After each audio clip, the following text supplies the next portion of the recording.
Hello, everybody, and welcome to Season 2, Episode 8 of the Tabletop Tavern. For those of you who don't know me, my name is Jenny. I will be your DM, your host for the entirety of this campaign and also forever, so just get used to me. For those of you who have never been here before, I'm going to let my players introduce themselves, starting with the fabulous, the effervescent, I just really like her top, Victoria Shaz. Hello, everyone. My name is Victoria, and I play Leon LaBelle. Hi, my name is Ryan, and I play Galen Fair. Howdy, I'm Doe, or Doe Deer, and I play Gris Littlefoot. And I'm Pippin, and I play Ariadne and Kailte. Alright, so for those of you who weren't here last week, I'm going to give you a very brief synopsis of last episode, episode 7. Last episode on the Tabletop Tavern, the party attended the birthday ball of the handsome Marius Steele.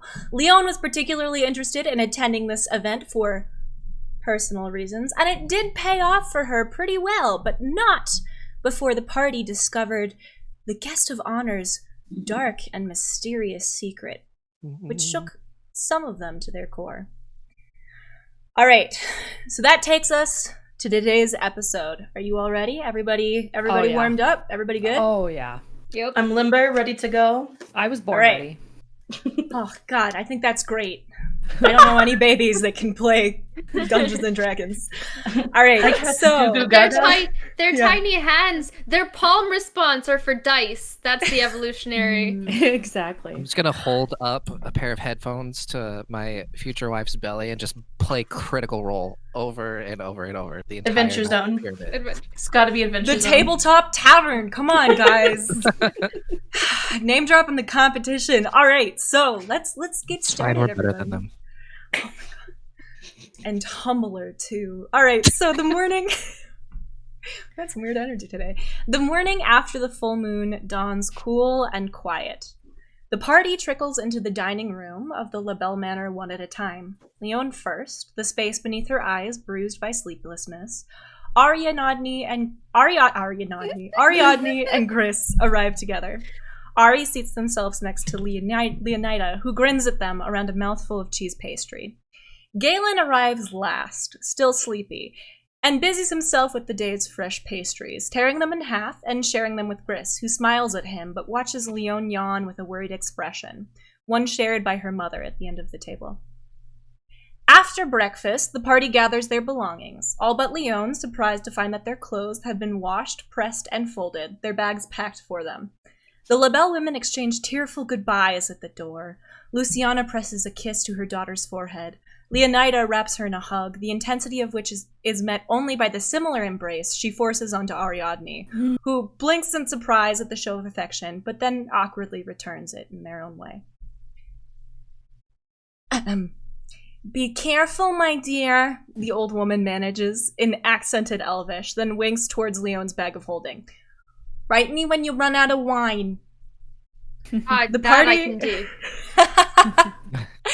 The party leaves through the front door, held open by Bertram, who says goodbye with his usual detached air, though his eyes glisten a little in the morning light as they pass over Leon.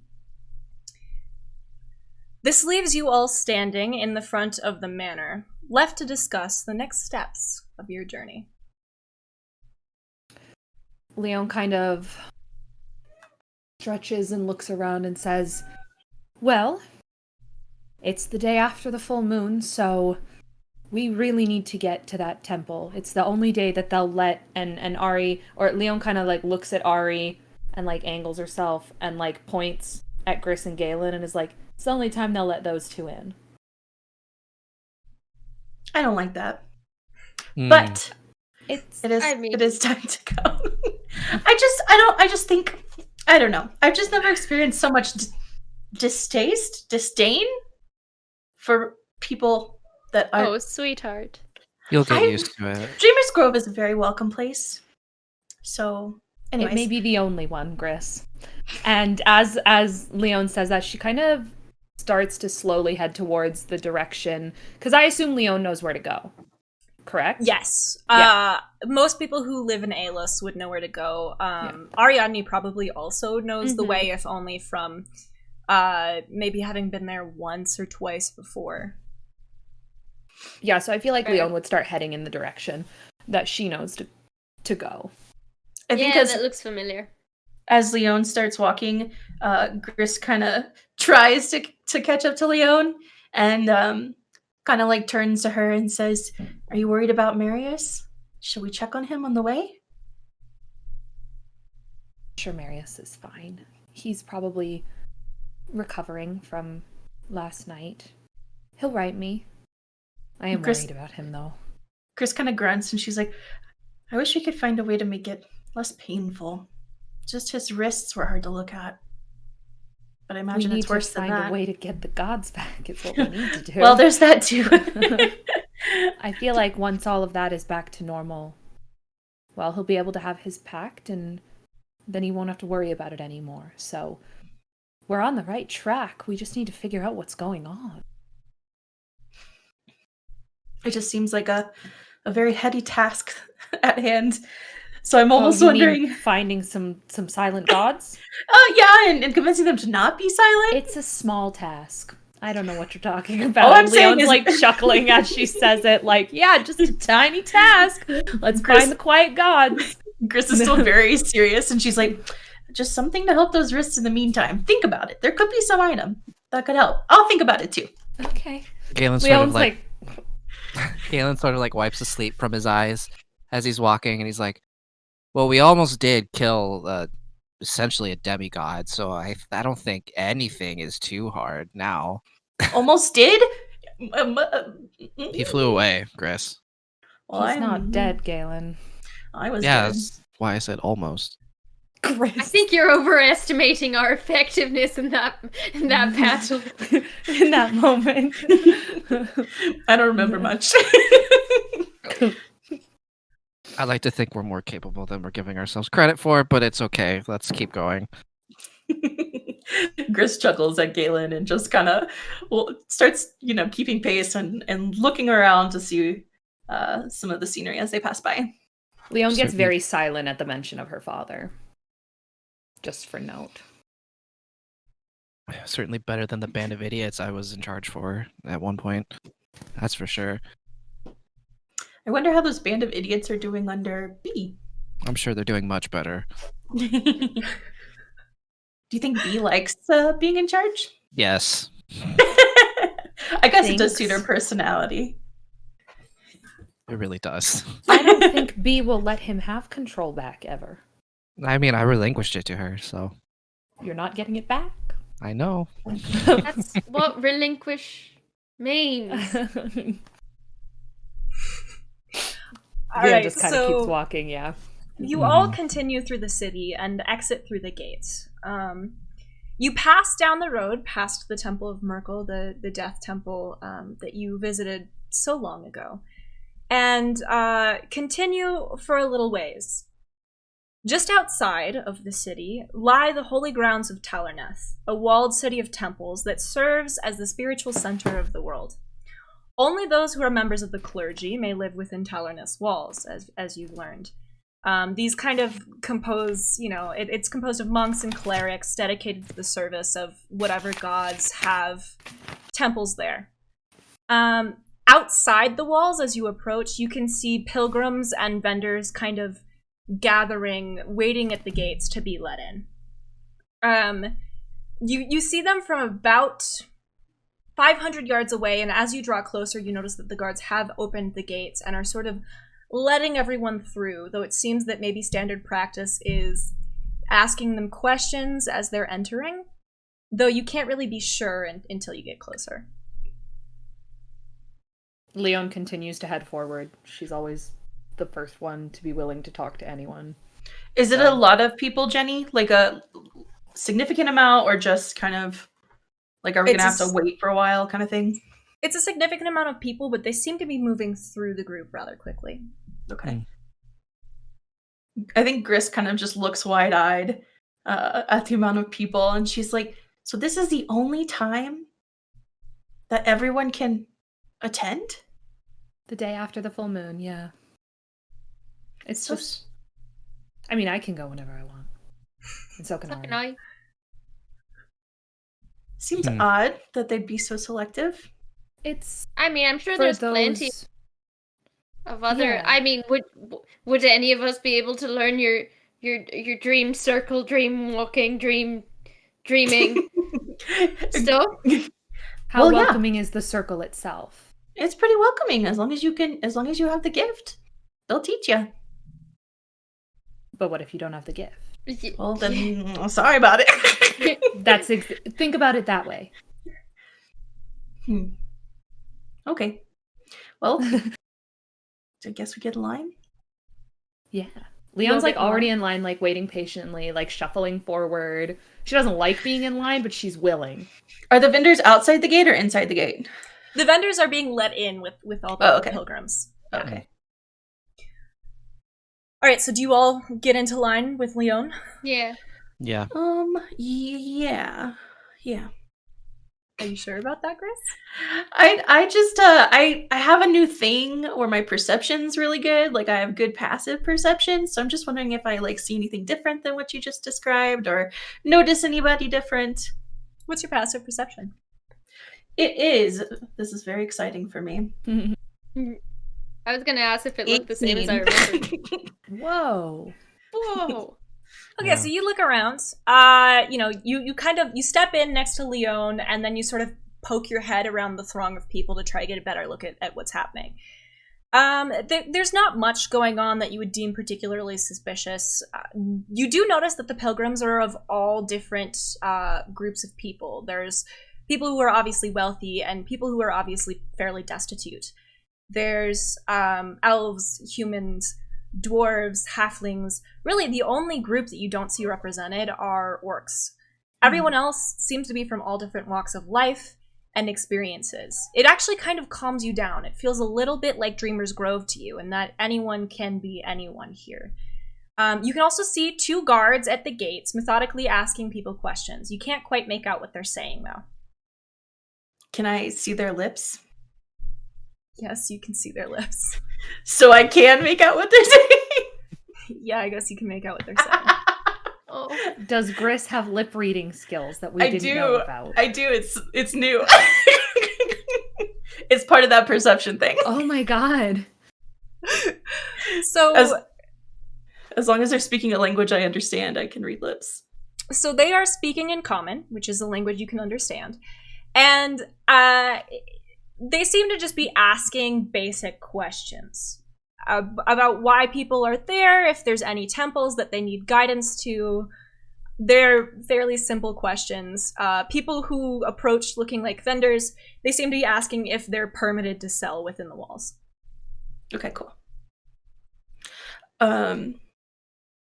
Chris kind of focuses back her attention to the group and says, if they ask us why we're here, we're just here to visit, right? Yes. Okay. Just making sure. Everybody needs to know about what we're doing. Oh, I just need to, sometimes I can be a little anybody too needs to truthful. know what we're doing. Oh, Gris. And we love you for it. But there is nothing I love more than the fact that you just asked that. I'm trying to learn. I love it. And she just kind of settles back in, and I guess she probably takes a spot next to Ariadne. So you all stand in line with varying degrees of patience. Gris seems perfectly happy to sort of people watch and take in everyone. Ari, you hate standing in line. Last time you were here, it was not the pilgrimage. You just kind of walked up, they took a look at you, and asked you if you were looking for the Temple of Sylvanas. To which you said, yes, though you did get distracted by a different temple full of beautiful women. You can't quite remember where it is, but you might be interested in going back. Galen, you are bored. You're bored. You're standing in line, you're having to be patient, it's really not your thing. And typically you'd entertain yourself in different ways, but the look that Leon is giving you tells you that maybe you shouldn't try robbing pilgrims. You approach the gates, finally, as the last group in front of you, a man and a goat, pass through the gates. You are now standing in front of 2 guards who look the party, all of you, up and down. Traveling together? Yes. He like kind of looks between Ari and Leon for a second and nods you to sort of as if he's about to let you through, and then he goes, "Wait. Who are those two? What business have you in Talernath?" We're visiting. Leon says, I want to show them the temples and show them how beautiful Talernath is. As I've been here before, so they insist on seeing mine. And, what temples are you looking for? Leon kind of answers, for herself. She goes, Sunay, and Leon looks to Ari and is like, Sylvanas. And you know Sylvanas. this. And Eldath, too. And, your friend? I'm He's not from around here. I'm not from around here, but I am a new student under Sylvanas. I'm learning. Roll a deception check. Leon kind Ari of just like side-eyes them. Side-eyes Galen as well. 18? He's not gonna like... Oh, go ahead. Yeah, okay. That He means looks you at you, rolled a 7. and he's like, okay, it's hard to miss the Sylvanas temple, and Sunay, well, just, look for the girls. And he, like, sort of, like, gets really awkward, and he's Happily. like, okay, go on through. Leon kind of says, thank you, sir, like, ever polite as they're walking away. Once we've passed and out of earshot and out of, like, he's on to the next person, I, like, just like, backhand Galen's arm, just, like, just gibberish, but I'm just like, what do you think you're doing? He wasn't gonna believe me no matter what I said. Yeah, why does it matter which one we go to? Because don't we also want to go see about Shantae and, what was the other one? I think he was just trying to be helpful in case we needed help getting there. I'm more concerned about... Ari just gets flustered and just leaves it alone, like, shoots Leon a look like, you deal with him. Leon is like, I believe the problem, Galen, is that you probably shouldn't say that you're worshipping a god that you're not worshipping. Why is that a problem?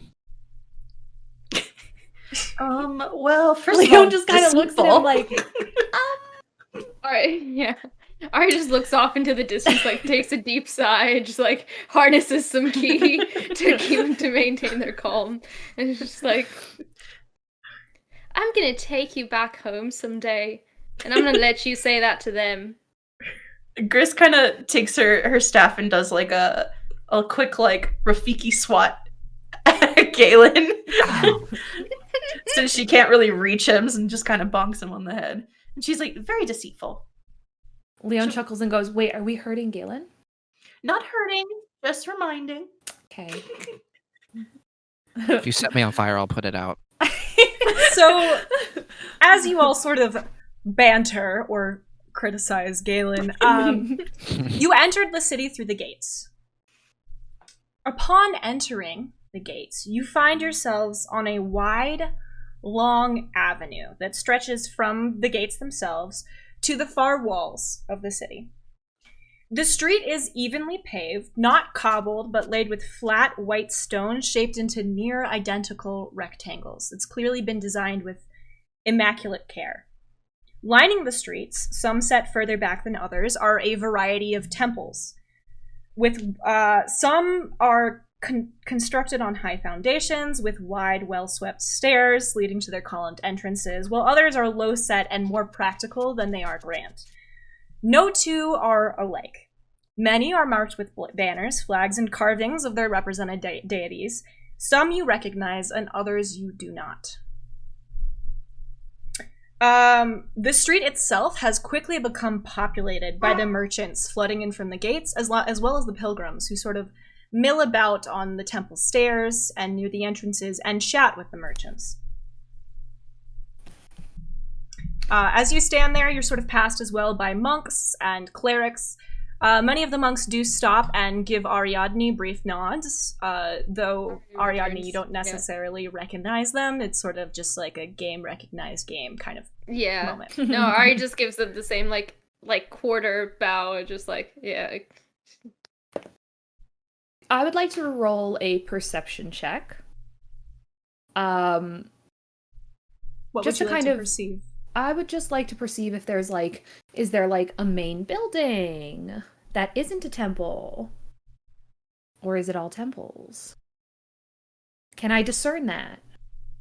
Roll a perception check. 11 plus 1, 12. They're all temples. Okay. Is Sunay in sight?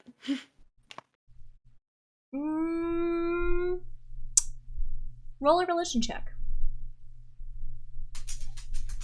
I think Gris is like absolutely in awe. Like, number one, square rocks. What's up 19 with plus that? 4, 23. Okay, so Gris, you're in awe. Yes. Before I answer Ari's question, do you want to do anything? Do you want to say anything else? Oh, I was just gonna say, like, she's probably like mouth agape, like turning in like quick circles, trying to take it all in, and then would probably like turn to Ariadne and be like, "This is where you've been all this time?" No, not here. But we did take a field trip here once. Long time ago. I do not remember. I remember a couple of things about being here, but not much else. Like back in the village, like, I mean, we obviously Eldath and Sylvanas, but we kind of just have like normal rocks and kind of built them together with some twigs and kind of viney plants, and that's kind of where we go to talk to our gods. Obviously, you know, circle dreams too, but this is absurd. It's great, Leon says with a smile. So many targets. Galen. What? As your friends sort of interact with each other, Ariadne, you take a moment to sort of lean back and examine the city. It's been quite a while since you came here, as you noted. You were much younger. You were in the beginning of your training. When you came to meet with these sort of head priests and clerics and monks at this sort of primary temple for Sylvanas. Mm-hmm.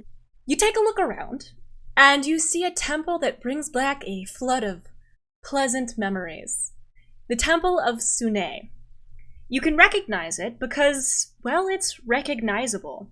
It's beautiful, all arches and curved windows. There's a fountain that bubbles in front, and if you can remember correctly, pilgrims often toss rose petals into the water as they pass, so that the water is kind of thick with these pink and red petals. You also know that within that temple, the clerics and monks are all women, which you are a big fan of. It tends to be, in your experience, beautiful women who worship Sunay in the sort of dedicated way that her clergy members do. Real hot girl shit. Mm-hmm. Anyways, so I feel like Leon would be like, so, here's what I think we should do. I think we should definitely visit the Temple of Sylvanas. I would like to go to the Temple of Sunay. She's my goddess. And I think we need to... I would like that too. I just put my vote in there. Leon's like, those I are bet. some devoted priestesses. And that's the only reason I'd like to visit. Leon kind of chuckles and says, I get it. And agreed, actually. And she says, I think we should just go. We should try to talk to one of the high priests or priestesses in each of the temples, figure out whether they know anything about what's going on with the gods, and then maybe they'll have some information for us so that we can find our next steps. Thoughts? I mean, Good to plan as any. I think that sounds good, but should we visit any other temples and just maybe listen and hear what people are saying? And see if, like, anybody else is having issues with the gods? I think we should start with our gods. Okay. And then maybe... Well, I think we should still see Shantae.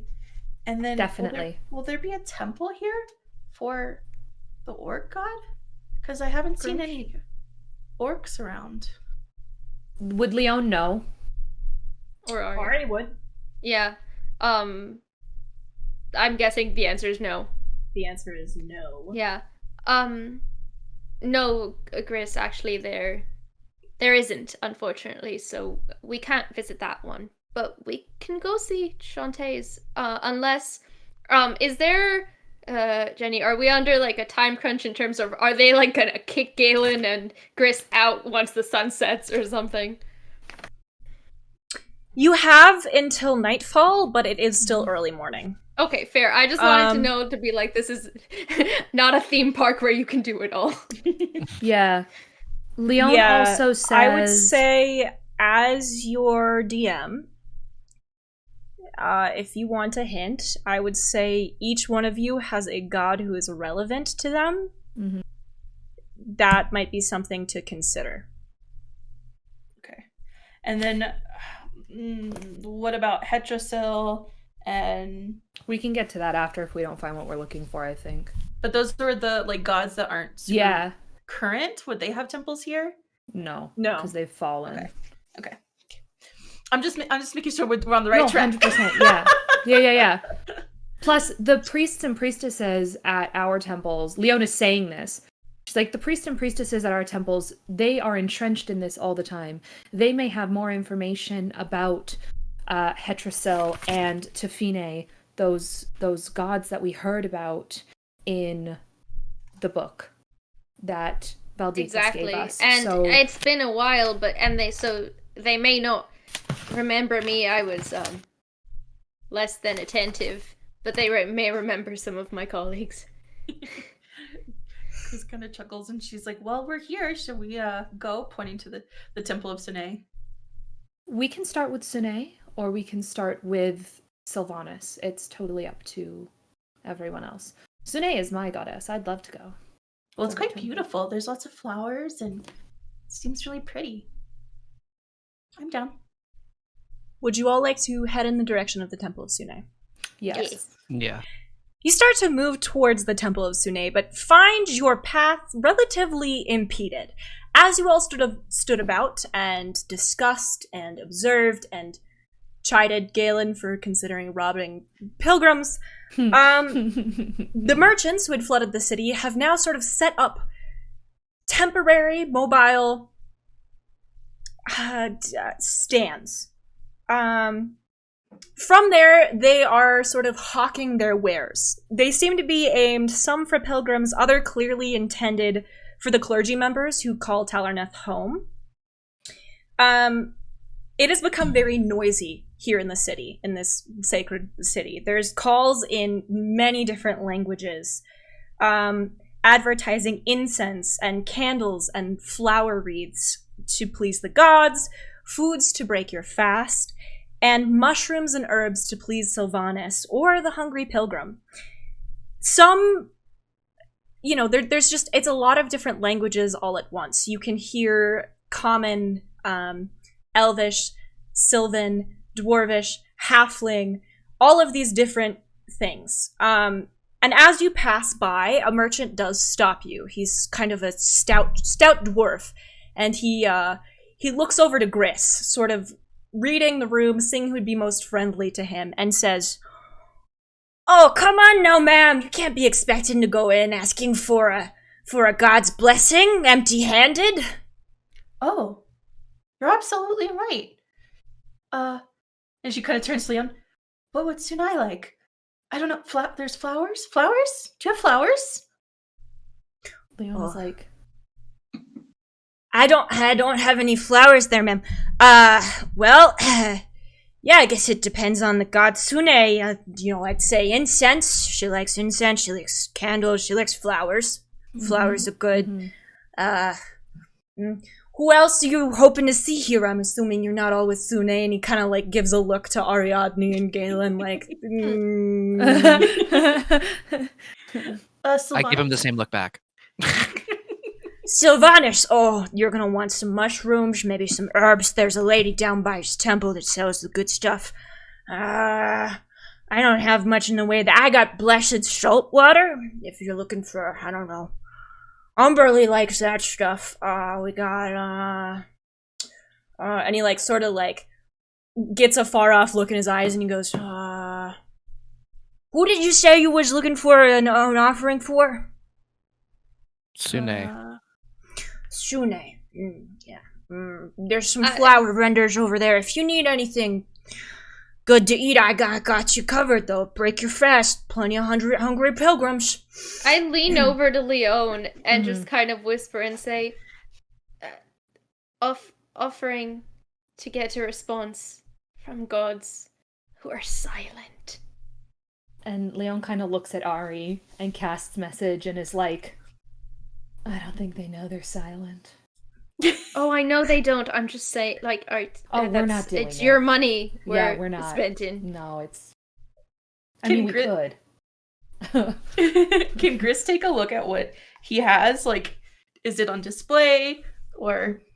Yeah, so he's got kind of a generic display. He's got some candles, a little bit of incense. You know, there's some dried herbs. They don't look particularly appetizing. You've seen a lot better. And then he also has these little vials. They're glass vials, and they appear to be filled with just water. That's the salt water he was talking about, or what? The salt? Presumably, yes. Okay. I think Gris is probably curious about this, just like, it's kind of in the realm of shit she's interested in. And she's like, who did you say liked that? And she kind of points to the vial. Oh, that one's, not very popular. She's for the sea bitch. You ever heard of her? Probably nice. Lots of sailors. Navy men and, pirates and merchants and whatnot. She's a cruel one. Her name's, Umberly. She goddess. Not real nice, real nasty. It's more, you don't ask her for favors, you ask her to do her the favor of not drowning you the first time you get on a boat. Leon side-eyes Galen? Galen sort of just, like, looks at everyone and is like, I mean, I've never worshipped. The closest thing that I've seen is a little idol in my mom's house, left over from my dad. So Galen, your mom worships her. Is this the truth? Yeah. Okay. Good to know. I think Gris is, like, pretty concerned about drowning. She's like, well, should we make an offering? I don't want to drown. I mean, we've already been on a ship. But do you think we'll get back on one? And she kind of looks at Galen like... It's like we've been on a ship before and we've been okay. Yeah, but I did get very seasick. Is that the same as drowning, though? I don't know, but it feels like it's in the same realm. Or, actually, seasickness, yeah, she doesn't like you. You should probably... I don't think she likes you. Jenny, is this actually salt water? Yes. Okay. 2 copper. I could go as 1 copper for a lady as pretty as you, though. Oh, that's so nice. Yeah, I'll take one. All right, so he takes 1 copper from you and places the vial in your hand, and he says, "Oh, the Temple of Umberly is just it's over behind the Frost Maiden's temple. It's a little small, but girl who runs it seems nice enough." How many vials are there? There's about 8. I look at him and I just go, I'll take all of them. Leon kind of looks at him like... Chris raises an eyebrow and then, like, gives him 1 copper, like, okay. I thought you said you didn't worship her. Oh, for you, sure, that's gonna be 16 copper. You're not nearly as pretty as your friend. I hand him a silver. He looks at it for a minute like he's trying to do math, and he's like, and, like, kind of, like, digs around in one of his pockets and pulls out... I hand him another silver, and I just say, keep it. Oh, okay. You enjoy your trip to the Holy City. If you need anything, if you talk to anybody else, tell him McCormick sent you. McCormick. Will do. Nice to meet you. Thank you for the salt water. Enjoy your trip to the temple, pretty lady. Mm-hmm. Leon is watching all of this in awe, like, Yeah, Never so sorry, seen they're Gris just like exchange money leaning back, just like arms crossed, just like watching this all unfold. Leon is like, Gris made a purchase. I bought pastries once. But I was think. Leon there for it? No, it was just me and No. Ariadne. No. Yeah. Chris is like, I have money. Not a lot, but some. Mhm. I'm not Some- questioning whether you have money, Gris. I'm just observing. I just don't want God's mad at me. Is this Leon something looks at Ari. I just look back at Leon. I'm just like, I'm just gonna let them. I'm just not gonna touch that one with a 10-foot pole yet. Gris is like kind of like bristly. She's like, why are they making fun of me? And she kind of grunts and slips the vial into her bag and kind of crosses her arms and says, well, are we going? Yes, please. So you continue to pass through this kind of like haphazard marketplace that's sprung up. You sort of dodge merchants who sort of call out to you about the various things that they're selling, and you arrive at a merchant who appears to be selling exclusively flowers. This sort of marks to you that you found Sunay's spot. You turn and you face the temple, and you head towards it, up the beautiful stairs, and to the entranceway, where a young woman comes to greet you. She is exceptionally beautiful. She is dressed in what two of you recognize as kind of the typical adornment of the monks of Sunay. Unlike the rough cloth that the majority of monks dress in, such as Ariadne, these monks are dressed in silk robes that are, though simple, sort of a pale blush pink color. And they all have long hair, which is tied back by similar shades of silk, just sort of this singular ribbon. They are all exceptionally beautiful and of all different races. You see several elves and quite a few humans, and even a young halfling woman sort of passes by in the background, though this woman who approaches you is in fact human. Do I recognize them? Have I met them before? You recognize some of the elves. You recognize an elven woman who's standing somewhere behind the woman who greets you. She's blonde and fair-skinned. And when she sees you, she blushes, smiles, and then quickly turns away. Mm-hmm. May I help you, pilgrims? Leon kind of says, hello there. We are here looking for some information. Is the head priestess around? I am also a worshipper of Sunay, and I would love to talk to the head priestess, or high priestess. Whatever the high term is. priestess is currently away. She's facilitating a wedding. It's quite a big deal. We're very excited for her. I am sort of in charge. Okay. I'd be happy to speak with you, especially since you're a fellow worshipper. May I ask about your friends? Insight check for racism. No. She's chill. Yeah. She's beautiful and she's nice. Leon kind of chuckles and says, I'm the only worshipper of Sunay in our group, but I trust this group, and I would appreciate if they would be able to enter into the temple as well. And I have, in fact, been welcomed here before, and I peek over her shoulder to see the blonde woman again. She's like pretending to read a book, but her face is bright red. Aww. Wait, is the vendor like nearby enough that I can like toss him a copper and grab a flower? What's your speed? 55. Fast. Yes, you can zoom into him and back very quickly. Cool. So I grab a flower, then I just like keep it by my side, like a little hidden away. Chris is like, oh no, we didn't get an offering. Oh, there's no need. Someone who is already bound to the service of Sunay is always welcome here, and it seems at least one of you has had our blessing before, so of course you are welcome. May I ask your name? I am Lady Leon the Bell. Leon says. Oh, it is a pleasure to meet you, Lady LaBelle. And you? My name? Ashlina Aquaria. Did you say Ashlina?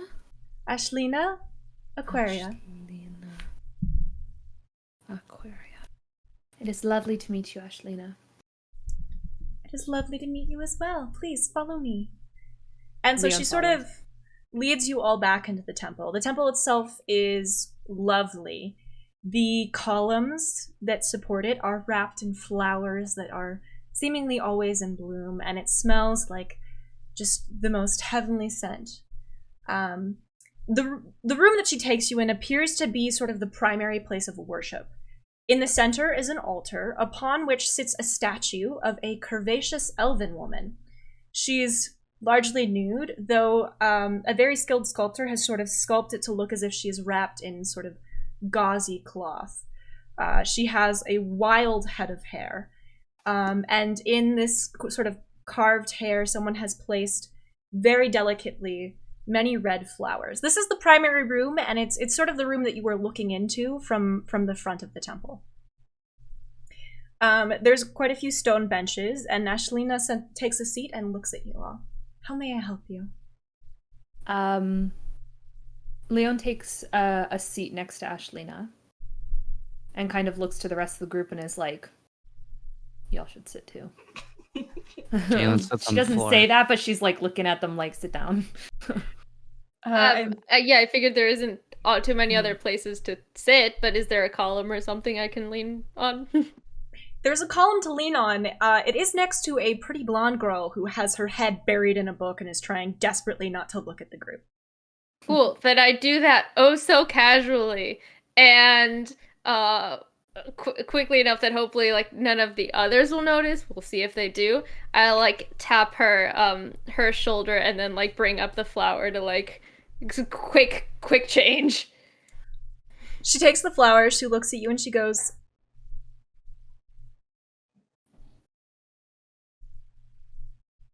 "35 years, and all you can do is bring me a flower?" You look good, though. Ari's a little like dumbfounded, and I'm like, I did not expect to be back, but it's a nice to see you. You It's look nice to see you too, really Ariadne. good too. Leon is just watching this like, okay. And she kind of lets it go, and she looks to Ashlina and she says, "Are you in the confidences of the High Priestess?" Yes, I work with her often, and we do much of our research and prayer together. Okay. I am about to ask you a sensitive question. Oh, my dear, we have all sorts of solutions for that. There's poultices, pills, potions. No, not that kind of question. Oh. Although I appreciate Sorry. it. Yeah, I plenty of people come here for their own remedies for Yes. trouble in love. Leon kind of chuckles and says, "We have been hearing about the gods and the goddesses going silent. And I want to know if you've heard anything about this. Have you heard from Sunay?"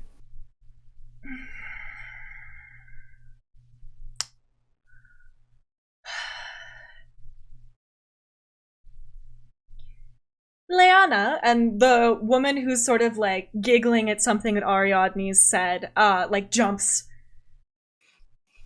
"You may take your leave now." And she like blushes again, and Ariadne very quickly, she sort of presses a kiss to your cheek and goes, "This time, make sure you write," and then flees the room. Ari doesn't even get to call after them. They're just like stuck with like the kiss. Also in panic now because they're like, wait, Lily, this wasn't. I just recognized someone. Chris kind of like raises her eyebrow in the direction of Ariadne, like, "You good?" She turns back to you and says,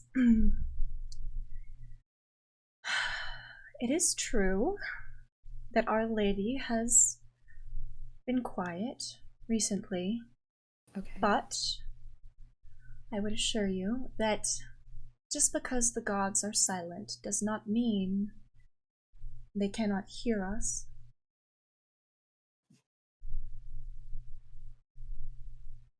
But have you any idea why they may be silent? I'm afraid not. That is something the High Priestess was hoping to have time to look into, but we haven't had a moment. Do you know of anyone here in Talernath that's looking into it? Well, yes, actually. The monk, well, I suppose he's really more of a druid who does most of the research for the Sylvanas Temple. He's been quite excited about all of this. He's something of a historian. He seems to have a lot of opinions, but he's eccentric. I think he's who we've been looking for. Because didn't Valdethus mention a historian in Talernath? He just kind of mentioned that, like, if anyone Talernath would might be where to know- go. Yeah. Okay. Leon kind of says, well, that sounds promising. We were going to Sylvanas after this. Okay. Have you found any negative effects? Are you finding that Sunay's presence is less strong? Are you all okay still?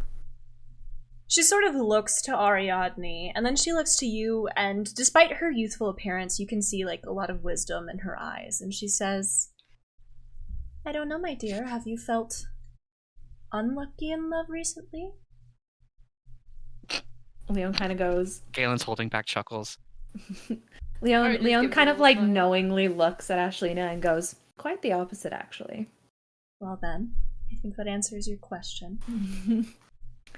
Leon says, okay. Well, I'd like a moment to, I guess, speak to Sunay if I could. I'd just like a moment with Sunay if I could. I feel like this whole time Gris is probably like half listening, half like touching the flowers and like looking around and like just having a good time.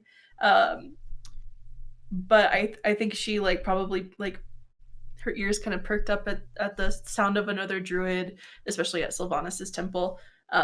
So hearing Leon say she wants a moment, she kind of turns and she's like, should we go out, or do you want us to just walk away, or what can we do? Well, how does like worship work, Jenny? Does it require like a one-to-one connection with no one else around, or how does that work? I'm going to allow Ashlina to answer your question. Okay. Ashlina looks at you for a second and goes, well, I don't mean to be nosy, but have you taken your oaths yet? Because of the lack of communication, we're trying to make only those who have bound themselves to the goddess, the ones who speak directly to her. I haven't yet. How Would you can I? like to? I would love to. I have been training. Everything has been I planned on taking the oaths when I got back from a harvest festival, and well, things got caught up. It seems as if you are not at a harvest festival now, though. It's true. And it's quite convenient. You brought your own witnesses and everything, so I'd be happy to officiate your oaths. I would love that. Of course. And she like stands up and takes you by the hand and leads you to the statue and the altar. She sort of points at the sword on your back and then to the statue of the woman and says, rest your sword across her lap and kneel and utter your oath and hope that she hears you. So Leon kind of like gingerly takes the sword, and she places it on Sunay's lap, and she kneels. So And as you go. Leon's doing this, the rest of you, what are you doing? We're supposed to be witnesses, so I guess like Chris probably would have like followed after Ashlina, and maybe is just kind of like watching from a short distance away, like just curious. Galen's sort of like he's doing that thing where like you cross your arms and like put all your weight on one foot. Is kind of just like watching, just like I mean, I don't really understand, but I get it. Yeah. Do your thing, And I it guess. and at this point, either like right next to them or wherever, like in sight of Leon as well, Ari's just gonna sit down and like crisscross and just like put their hands on their knees and just like stand in the very neutral like pose, just to be like, this is the like how you would be present for someone who's taking their oath. Mhm. Yes, I would imagine Ariadne is the only one who's witnessed something similar before. Chris is probably like asking Ariadne questions, like trying to figure out what she's supposed to do. Just, I need to sign something. I like whisper back up to her if I'm sitting down, like barely turning my head. I'm just go like, just watch, enjoy. It's not about you. Chris is like, okay, and then she kind of mimics Ariadne's sitting position. So Leon, you kneel, and Ashlina steps away from you to give you space for your oath. So Leon kneels and she says, she kind of like pauses for a moment, because this is a little weird for her. She's never had to do this before, and she's never witnessed it. But she knows what she wants to say, and so she says, I promise, on the grace of Sunay, Lady Firehair, Hanali Selenil, to help those lost to dark actions find the redemption of the light. I swear to assist those who have fallen to ascend once more and redeem themselves to the best of my ability. And I swear, with the goddess as my witness, that those who refuse the redemption I deem necessary will meet defeat and destruction by my blade. By this oath, I will live. And she kind of looks to the statue. It's like, I hope I did it right. There's a pause, and Leon, as you kneel before the statue, you are met with a familiar sensation, something that you haven't felt in several months. Inside of your head, so quiet you feel you could imagine it, barely louder than a whisper, you hear a woman's voice. Divinity cannot witness the promise of the divine.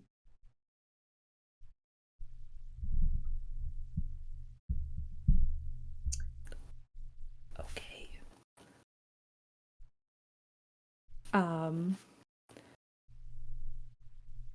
Leon is kind of reeling and just thinking like, what? And she kind of says in her head, what? Knowing that she won't hear anything back, but like desperately hoping that she will.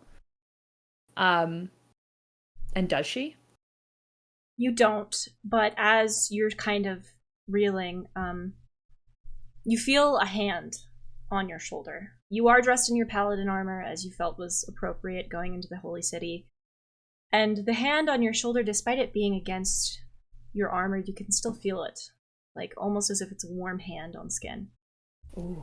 And Ashlina, you realize, is standing next to you, and she whispers, very quietly, just so that you can hear. You heard her, didn't you? Leon looks up at Ashlina and says, yes. So quietly, but yes. Then you are among her chosen. And she like touches the shoulder of your armor a little bit tighter and whispers something you can't quite hear, presumably a blessing. She then takes the sword and does the same thing before handing it back to you and says, "Guard your oath, sister,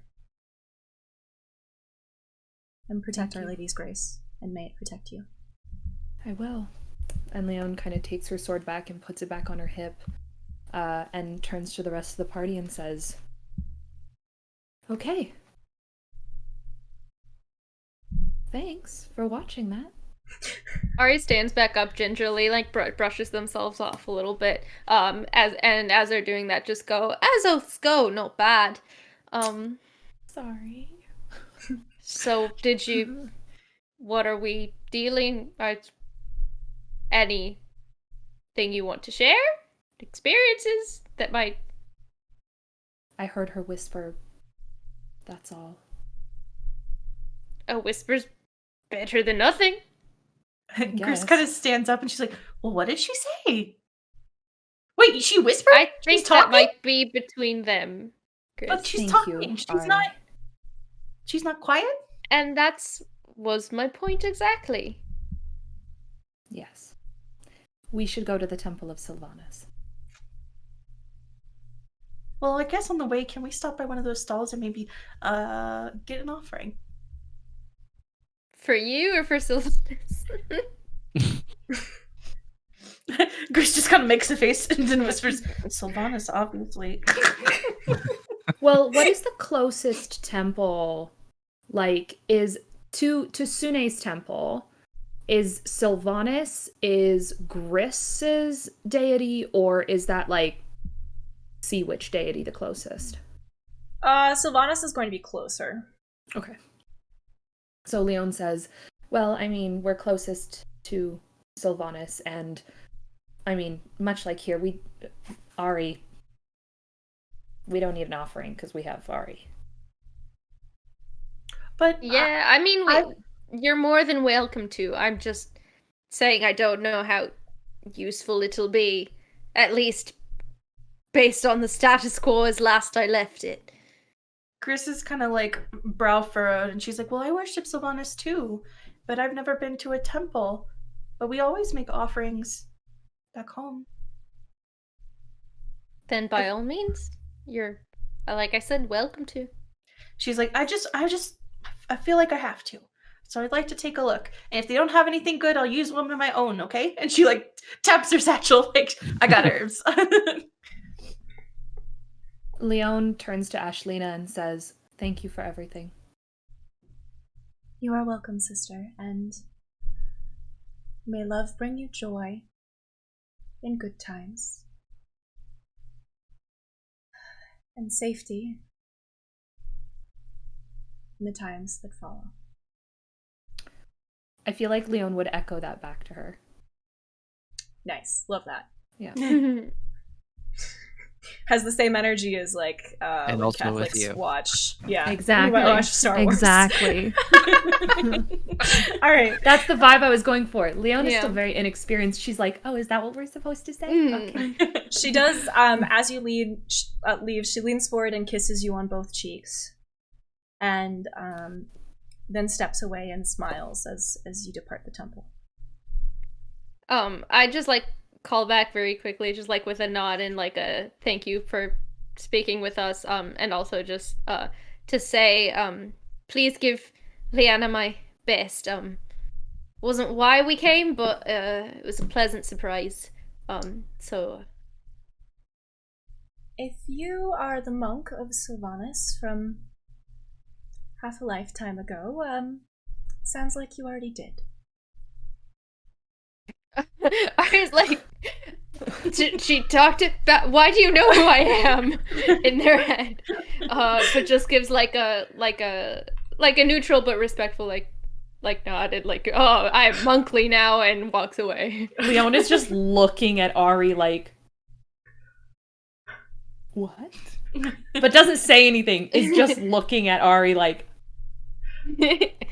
okay. I imagine as Gris shuffles out of the temple, she probably says it's a very beautiful temple to Ashlina, and kind of gives her a little nod and scurries away. As you scurry away, she says, "And you have a very beautiful love, I can tell." Gris kind of turns back at her and like beams and then kind of like nods her head multiple times and continues walking. Galen, as you go to leave, Oh no. Ashlina catches your hand and says,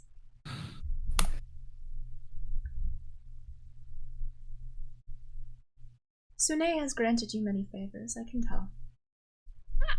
Galen just like gets so nervous. Someone you love is one of her chosen. I'm like having trouble to find my words at this point, and I'm just like sort of like awkwardly holding the stranger's hand. It's like, okay, thank Be well. thank you. And if you see her again,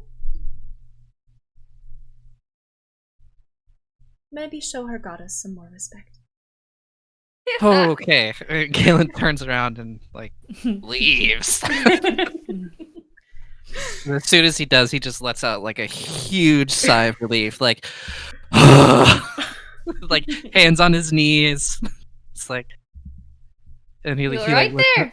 he looks up to the party and is like, not only did she have a lot to say, but last time I was around a bunch of pretty women like that, I turned into a bird, so it was very scary for me. But glad we're all okay. And he sort of like catches his breath, well, like hands on his knees, like, okay.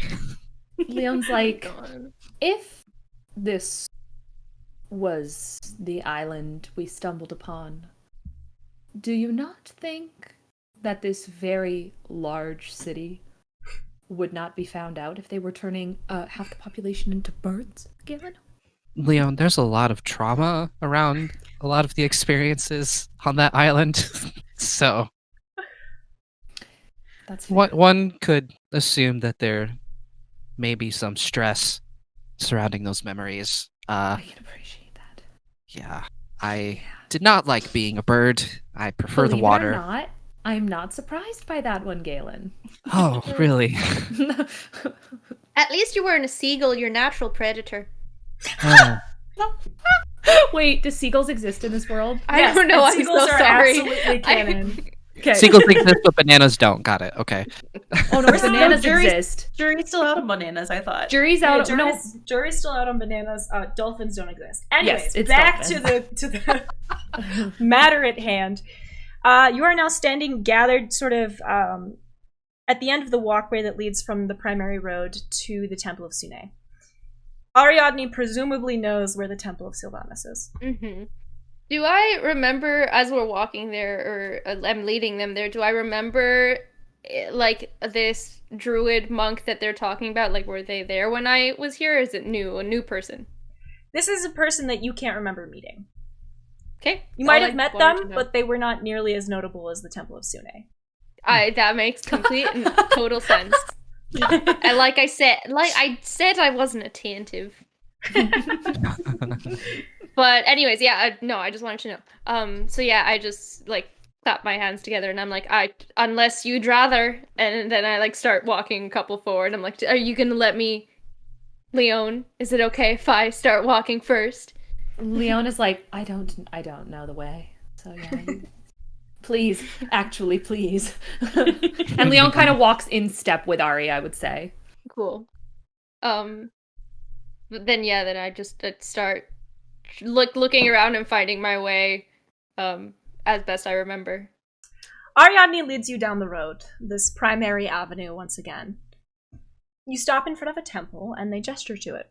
Would you like to look at this temple and perceive Yes. it, or would you like to not know what it looks like? Yes. I would like to perceive. Would all of you like to perceive? Temple. Yep. Yes. Yes. Would you like us Alright. to roll to perceive, or can we Or just passive perceive? receive. Well, let's get a roll for perception. 15. That is a nat 1. So 20. You perceive nothing. 18 plus Leon 3, is just 21. caught up from what happened before. All right, so Leon, you're a little distracted. The only thing you really notice about the temple is you're like, ugh, dirt. Galen, you can see a temple made of stone, sort of covered in various lichens and leaves and like ivies and stuff. You're not really sure what's going on there. I sort of look down to Gris and I look back at the temple and I'm like, yeah, okay. There are several large trees that stand in front of the temple, as it looks like whoever runs this temple has actually ripped up some of this flat paving stone that covers the rest of the ground to expose just plain dirt beneath it. There's moss growing over the dirt, and these trees have just sort of erupted from it. They stand much taller than anything you've ever seen. These are the tallest trees you've ever seen in your life. Very easily. Ari, you see a temple that looks nearly exactly as you remember it. It is made of rough-hewn stone with vines creeping along the sides. They are, despite the fall weather, as lush and as green as they would be in springtime. Mm-hmm. The paving stones have been removed, which you remember from the last time as well. Although before they were sort of stacked up against the side of the temple, they have been now fully sort of removed from the presence altogether, hidden away from view. The large trees that stand in front of it are, as you have come to know, thousands of years old, at least judging from their thick trunks and sturdy branches. You actually climbed one of those trees the last time you were here, and got in quite a bit of trouble, as apparently they are sacred, and on my life, Ariadne, if you do that again, I will cut your head off. The temple is partially obscured by this foliage. Gris, you notice the trees for the briefest of moments, but are distracted by the stall right in front of the walkway that leads to the temple because, oh my god, it's beautiful. The stall, hang on, let me pull up a description, is one of these small kind of transportable vendor stalls that you've seen quite a few of. It's got a green-colored awning, and sitting beneath it, surrounded by some of the most beautiful herbs you have ever seen, is an elderly woman. Roll an insight check. Oh, heck yeah. Oh shit, do I notice this stall too? Oh no, I got a 4. Roll again. You're rolling with advantage. Okay. Barely better, a 9. We're gonna call it good 4 enough. is definitely better than a 9. This is Or an 9 is elderly better than 4. elven woman. She wears a shawl wrapped over her head, and her eyes are clouded and blind. But she smiles as you take in her stall, and sort of reaches out for your hand. Yo, is she familiar? She's very familiar. Oh, I'm wide. Yes! Gris kind of immediately, like, rushes up to the stall and, like, grasps her hand in, like, both of her hands and just says, like, hello again. Glade. She's smiling at you, but as she holds her hands, she's kind of, like, rubbing her thumbs over your palms. She gets a little bit sad, and she says to you in Sylvan, did you use my gift? Gris kind of nods enthusiastically and then remembers, and she's like, yes, I did, and it helped me find my husband. Thank you. Her face is still sad as she continues to touch your palms and then lets go and says, I thought you would. And Galen, you noticed Gris running towards the stall, but because of the distance between you and the stall, her body is kind of obscuring whoever's seated at the stall, but she seems very excited. I'm just assuming she saw mushrooms and therefore excited. Can I walk over to Gris just so that, like, I don't know, unaccompanied minor vibes. Gris is very small. I don't want them to get lost. Unaccompanied minor. Damn, but Yeah, alright, so you walk up to Gris, and you see this elderly elven woman. I recognize this woman, yes. Yes, and Okay. as you sort of realize who she is, she lets go of Gris's hand and holds out a hand to you as well. I take her hand. She's holding it and she leans towards Gris and whispers in Sylvan. Warm, but not too warm. Good.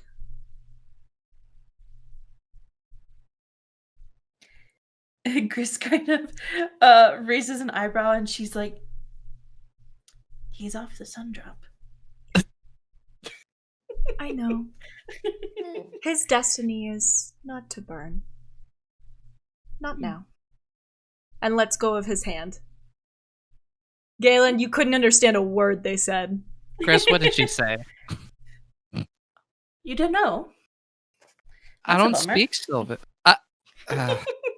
Gris Okay. kind of chuckles and turns to Galen and just like, she said warm, but not too warm. Good. And then she said, your destiny is not to burn. How does she know so much? Okay. Not yet. Everyone here knows way too much about me than I know about myself. This is scary. But Galen sort of turns to the woman and is like, thank you again for a second chance. She just kind of blinks up at you, clearly not understanding anything that you said. Chris, can you translate for me? Is this like a street we can walk on together? Gris kind of squints and nods and tells her in Sylvan that Galen is grateful and says thank you. And then she kind of... The inevitable is not within my nature, but he is welcome. Gris kind of nods and decides not to translate this over. But she kind of turns back to her and again in Sylvan says, I can't go back, by the way. I know, but maybe you can someday. Gris kind of looks down, furrows her brow again, and she's like, I want to ask you so many questions, but I don't have time. And she's like, I certainly hope so. You can hope. That doesn't change the outcome. Gris kind of nods, and I imagine like a little bit of a chill probably goes up her spine because she's like, everything that this woman has ever said has been like, yes, Unequivocally correct. yeah.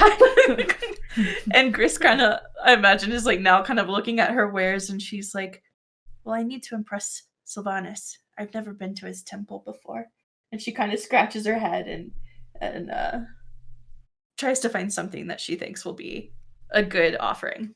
She places her hand as you're sort of like looking through her hand on your hand as you're sort of looking through her wares, and you look to her and she shakes her head and she goes, he is far too easy to impress.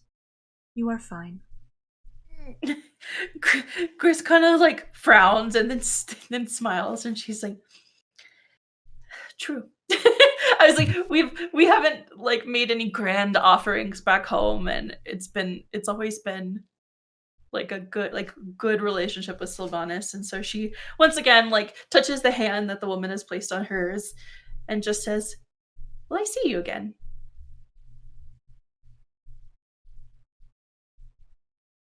Our stories are not done. And Gris goes to walk away, but before she like completely heads back to the rest of the party, she turns back around and she's like, do you know anything about the gods going silent?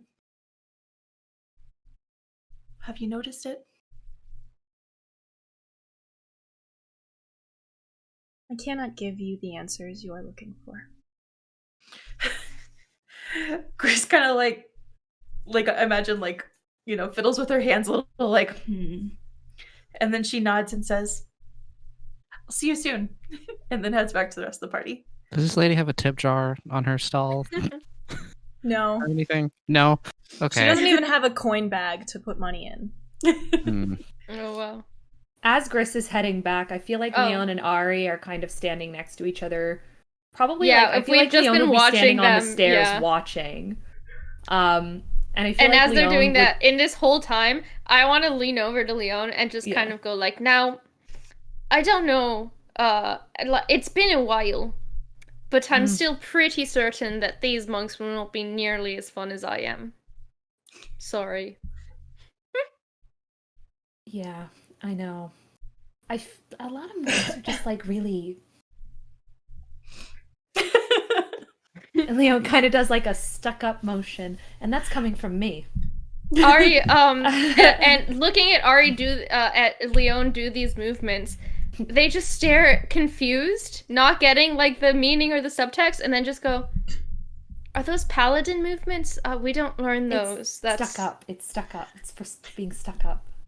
And Leon kind of points to the stall and is like, "Is that the one that helped Galen? Oh I think that's the one that helped Galen." Well, I'm they not seem to be involving getting on a myself. lot better than last time. I mean, Galen's walking this time. And I'm not carrying him. Perks. Positives. Good things.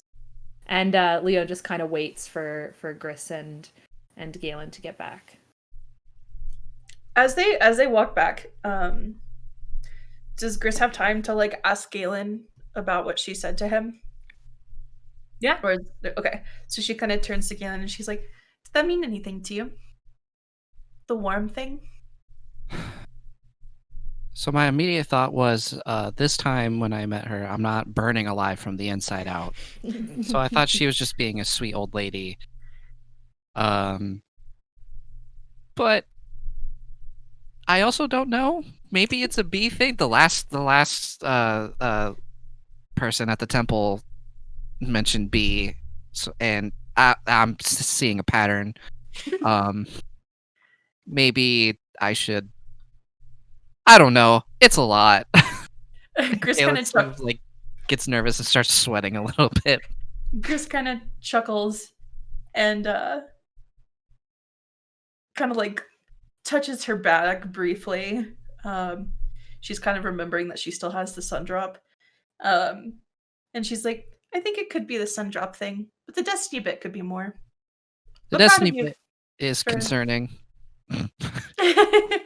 And Gris just nods and she says, "Proud of you for letting that go." And just kind of gives him a nod. Thank you, Chris. It honestly wasn't easy, but I've had good help. She nods and she's like, "I've been carrying Sundrop just in case this whole time."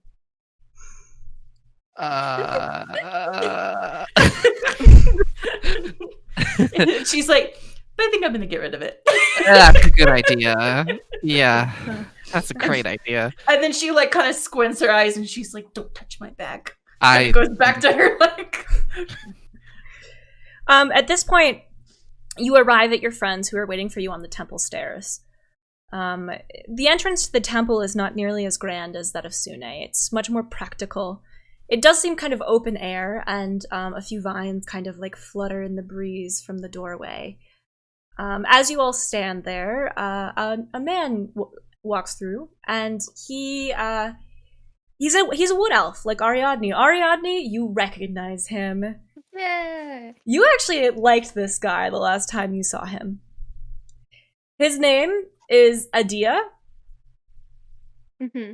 and from what you remember, he's just kind of relaxed. He seems relaxed now, too, dressed in robes very similar to yours, and smiles when he sees you. Ariadne. Adia. Well, aren't you a sight for sore eyes? What's it been, 2 weeks? Give or take. I don't know, 40 years or so? Yeah. It's okay. I'm surprised to see you here. This doesn't seem particularly your style. No, it's not any more my style than it was last time, and not even half the fun to be had this time, because you know who I am. But we do need some help.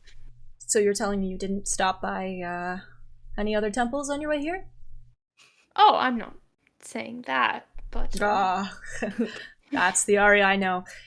Would you like to come in? We can talk inside. You brought friends. They seem Nice. I did. This is, and they like stand awkwardly, and they're like, I have never had to introduce. Leon usually does the introducing. Like, oh, this is Lady. I'm the Lady Leon Leon Labelle. This is Gris. She's a halfling, and that's Galen, and he does water stuff. Water stuff. There's a girl who does water stuff. She's interesting. She's over at the Storm Maidens, the Wave Makers. Yeah, I think we've heard a bit about. We keep hearing about about them. that. I don't know anything. Is it Umberly? Chris? Yes. Thank you. Oh God, sorry. There's a lot of names to keep track of. Believe honestly, me, I understand. Yeah, but yes, by all means. 45 years behind on the reading. Yeah. Yeah, listen, it's dense. I would not get through that if I were you. I would honestly just make someone else do it. Well, and they made me assistant to the head researcher, and he's just honestly. I'm sorry, they made you, baby. I've been here a long time. Humans die so quickly. I think. That's it's true. easier to I train. guess by virtue of being around, you're gonna know more than they do. Yeah, exactly. Come on in. Yes, please lead the way. He welcomes you into the temple. It seems relatively informal. The floors, you realize, are made of sort of oak, but it's almost as if it's living, as if kind of the branches of a tree have woven together to form this floor. The ceiling overhead is covered in pine needles, and you realize that these are just living tree branches that have also woven together to form the roof, despite the sort of stone outside of this temple. There's no real altar, but a variety of different people sit cross-legged on the floor, some reading texts, others involved in conversation. In the corner of the room, you notice a small sort of sunken area that appears to have been filled with water. On top of it sits lily pads, and a few frogs sort of jump between them. That we added that recently, actually. I don't know how long ago. It's there's no temple for Eldeth, and there's a lot of overlap with the pilgrims, so we just. I mean, fair enough. It seems practical. Chris kind of straightens and they're up very cute. And she's like, They're Elsa, cute, yeah. that's so wonderful. And she kind of like looks at the frogs like, I want to talk to the frogs. I'm going to talk to the frogs. I lean down to Gris a little bit, just chuckling. I'm like, you can go look at the frogs, dearie. And Chris is like, big smile, and she kind of walks over, and as she walks over, I think this is like the first time that Chris feels like really relaxed, and she kind of is like squirming her toes to like feel the oak beneath, and she probably did the same outside when she felt the dirt, and she just like is probably inhaling deeply, like when you smell like fresh baked cookies, like that's probably Gris in this temple, and she just is like, yes. And then I imagine she like bends down to look at the frogs. Would you like to? You know I was gonna do it, right? Yeah. I turn to Adia and go, "You'll get a kick out of this." and Gris kind of, she's like trying to decide if it's inappropriate to like turn into a frog and like talk to frogs, or if she should just use like what beast bond or animal friendship. And she's like, as Gris is considering this, Adia kind of like leans over to Ariadne and says, "Oh, yeah, I've seen this before. I've seen this one before. I mean, brother Wildfern does this kind of shit too. I mean, research-wise, you won't get a better first source, but seems a bit extreme. You know, that's what he says as well. I think at that point, Gris has wild shaped into a frog. All right, you're kind of vibing. Like... The frogs are looking at you. Can I ask them some things? Yeah, you can talk to them. She's like, Gris is like half like, are these other druids? Are these real frogs? And she's just like, hello, nice to meet you. I'm Gris. Oh my god. And she's like, you know Eldath and Sylvanas? Chris is like frog nodding deeply. And she's like, Eldos. Eldos created us. We worship him here. Chris is like, and she kind of like, I imagine like sinks her body like closer to like the lily pad and kind of a like reverent motion and like does her version of like praying to Eldath and like Chris paying is respects bowing as a frog. Yeah. She's not rude. Oh my god. And then when she's finished, she's like, I just had to pay my respects. Good to meet you all. Be well. And then Chris wild shapes back into her. Tell Wildfern we say hello. I don't know more flies. Chris says, Wildfern? Okay, I'll let them know. And then she wild shapes back into a human. I just lean down and I go, did you make some new friends, Gris? Well, I had to pay my respects to Eldath and thought I'd say hello to the frogs. It just felt right, you know? Fair enough. Leon kind of leans over to, his name is Adia, right? Yeah. And she goes, sorry. Oh no. You get used to it. Chris kind of turns to him and says, wait, the frog said something about a wild fern? Do you know a wild fern? Herman Wildfern? I would hope I know him. I met his every beck and call. And Chris is like, the frogs just wanted me to say hello. So... Is he Well- the researcher that you're the assistant to? Yeah. He's a weird dude. I mean, I like him just fine. He just, he's a little intense for my sake. He got this book recently, and he's just been, it's a whole thing. Can we speak to him? Yeah, that's actually not that I don't love seeing your lovely mug, but that is why we came. Well, Ariadne, as you know, we run kind of on a barter system around here. Do you have any offerings for your good friend Adia? Maybe, something a little stronger than the water they serve at the temple? I don't, and I look at him just like a little wryly, and I go, oh, I don't know, I would never encourage you to break, protocol. Ariadne, please. And I fish out my flask and I toss it over to him in a little flourish. But is it your normal flask or your mini flask? No, it's my normal flask. I'm not giving this man's a miniature. The tiny flask. Tiny flask is for Ari only.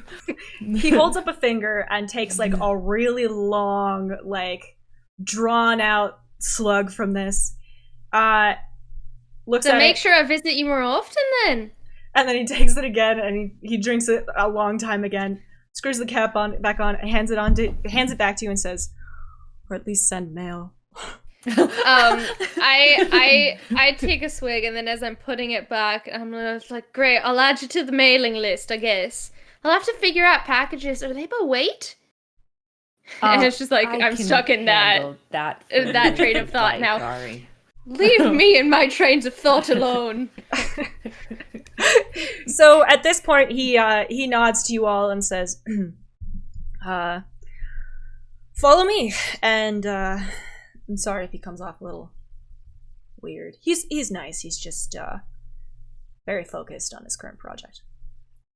So are He we. leads you down a hallway that's also made of these kind of interwoven pine tree branches, though the ground beneath your feet has once again transformed to soft dirt, incredibly soft. Gris, this is just absolute heaven for you. You wish that all dirt felt this good. It feels warm. You can feel like the love of the earth around your feet. You are in druid heaven. Okay, you are having the time of your damn life. Chris is like, she's really like, I'd like to take a nap on this dirt. Leona's like, have they considered flooring? Is this place Hope you brought a unfinished? handkerchief, Leon. Gris like reaches out to grab Leona and she's like, don't you say that in Sylvanas' temple. She's suddenly become a very devout Sylvanas worshiper. It's like a religious experience, Chris. Oh yeah, Leon's that's the casually casting prestidigitation every time she notices like a speck of dirt on her shoe. Because you Oh can my clean God. like 1 cubic meter of something, so she's just like casually casting prestidigitation whenever there's like too much dirt on her thigh highs. Meanwhile, Griss's feet are probably like she's buried them and is slashing through the dirt. Probably. You know, we don't tell pilgrims this, but you can actually heal yourself with that stuff. Be sure to take a vial or something. Any friend of Ariadne is a friend of mine. Over here. And he like sort of gestures, and the branches to your right suddenly pull apart and reveal a fairly normal sort of library. It's got wooden floors. These are sort of more planks or beams than anything else, and large windows that let in lots of natural light. However, a breeze seems to carry through it as if there's a wind source within the room. There's only one person in this sort of small library area. Seated in the center of the room on a very high chair at a regular height table is a halfling man. He looks to be about Griss's age, actually. And his feet are bare and similarly dirty. He's got a pair of tiny little glasses perched on the tip of his nose, and he's very involved in a book. He's sort of mouthing to himself whatever it is he's reading. Yeah. Herman? The man doesn't look up. He's still like very much involved in like... Griss kind of like clears her throat. The frogs say hello. And kind of like looks down. You've spoken with Emetron and Gargasol? Griss is like, is that their names? I wasn't there quite long enough to get their names, but yeah. I had to pay my respects to Eldath and say hello to the frogs. Adia, who have you brought to see me? Oh, Take a Master, step this forward is- to like meet Adia and like be the face of our group for a sec. This is Ariadne. They're a monk of Sylvanas, like me, and they've brought some friends. That one's you'd like her. She's a druid. Frogs. They have questions for you. I gotta go. Ariadne, nice to see you. Remember what I said about mail, and if you want to give me anything on your way out, I will be forever in your debt. I like pat his shoulder and just go like lean over and go, as well spoken as ever. And then I like fish the flask out of the back like pocket or whatever, and I can't. It's like, just don't like let me leave without it, and then just go. You got it. And he like leaves as he's uncorking the flask. The man, meanwhile, has gone back to his book, seeming to like not be all that interested in talking to you. Leon.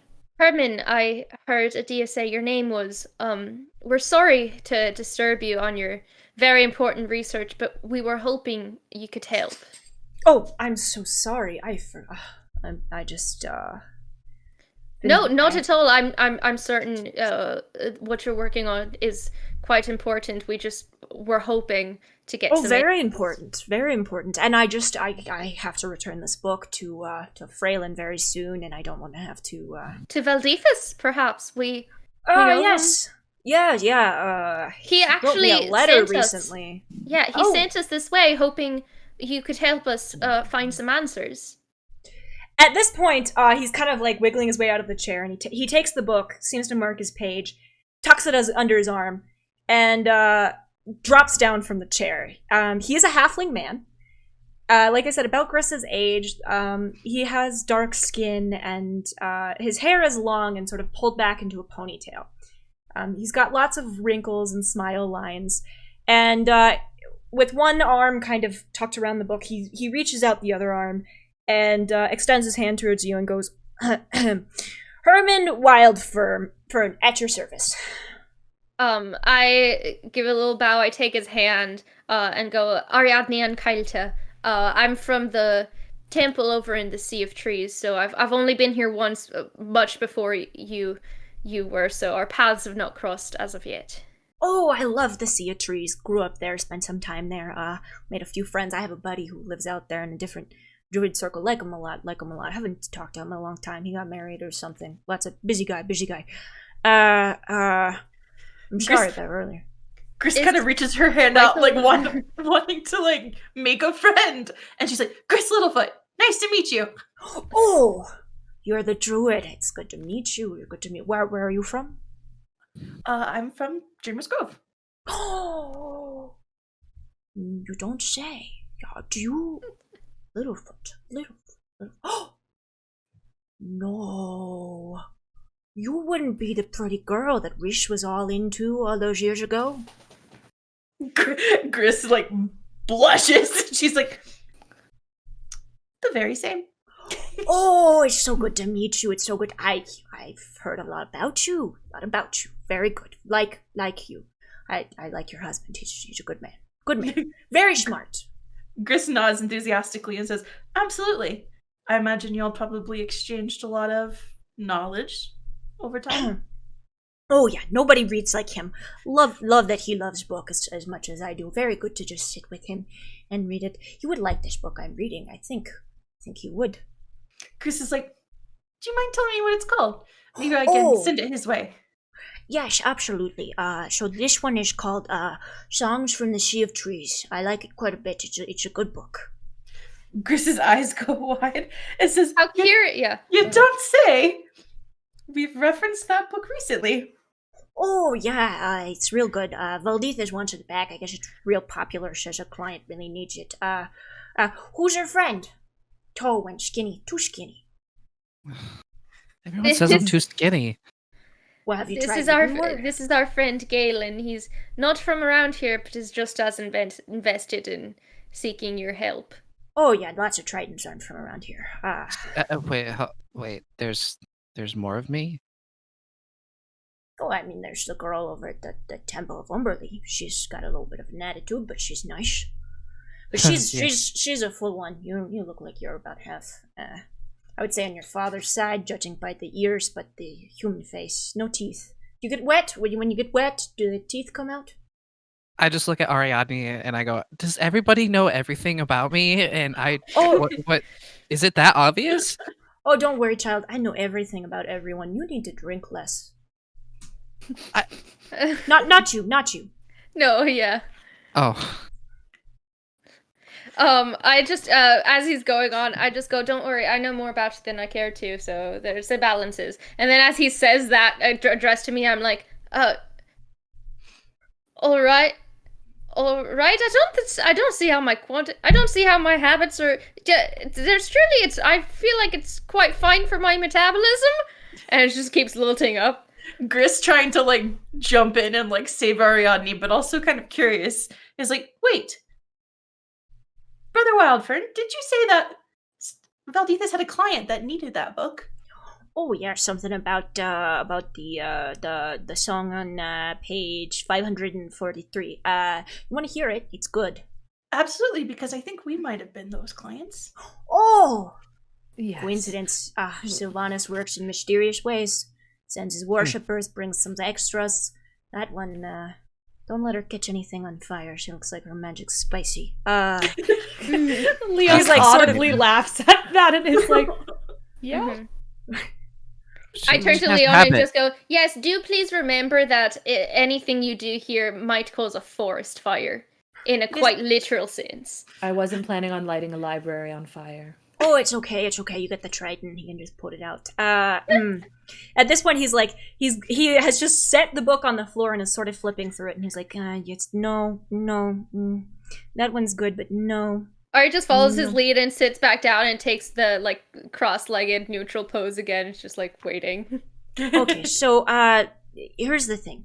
Okay, I'm not sure this one's complete. There's maybe 2 lines missing. Somebody's ripped out the bottom of the page. I don't know where it went, but What is with defacing library books all of a sudden? Well, that's why you shouldn't lend your books out to other people. One time I gave Reese a book and To be fair, it was mostly blank pages, but I really liked it, and then he turned it into some kind of journal, and never really saw that again. All of his chicken scratch up in it. We used to... it's fine.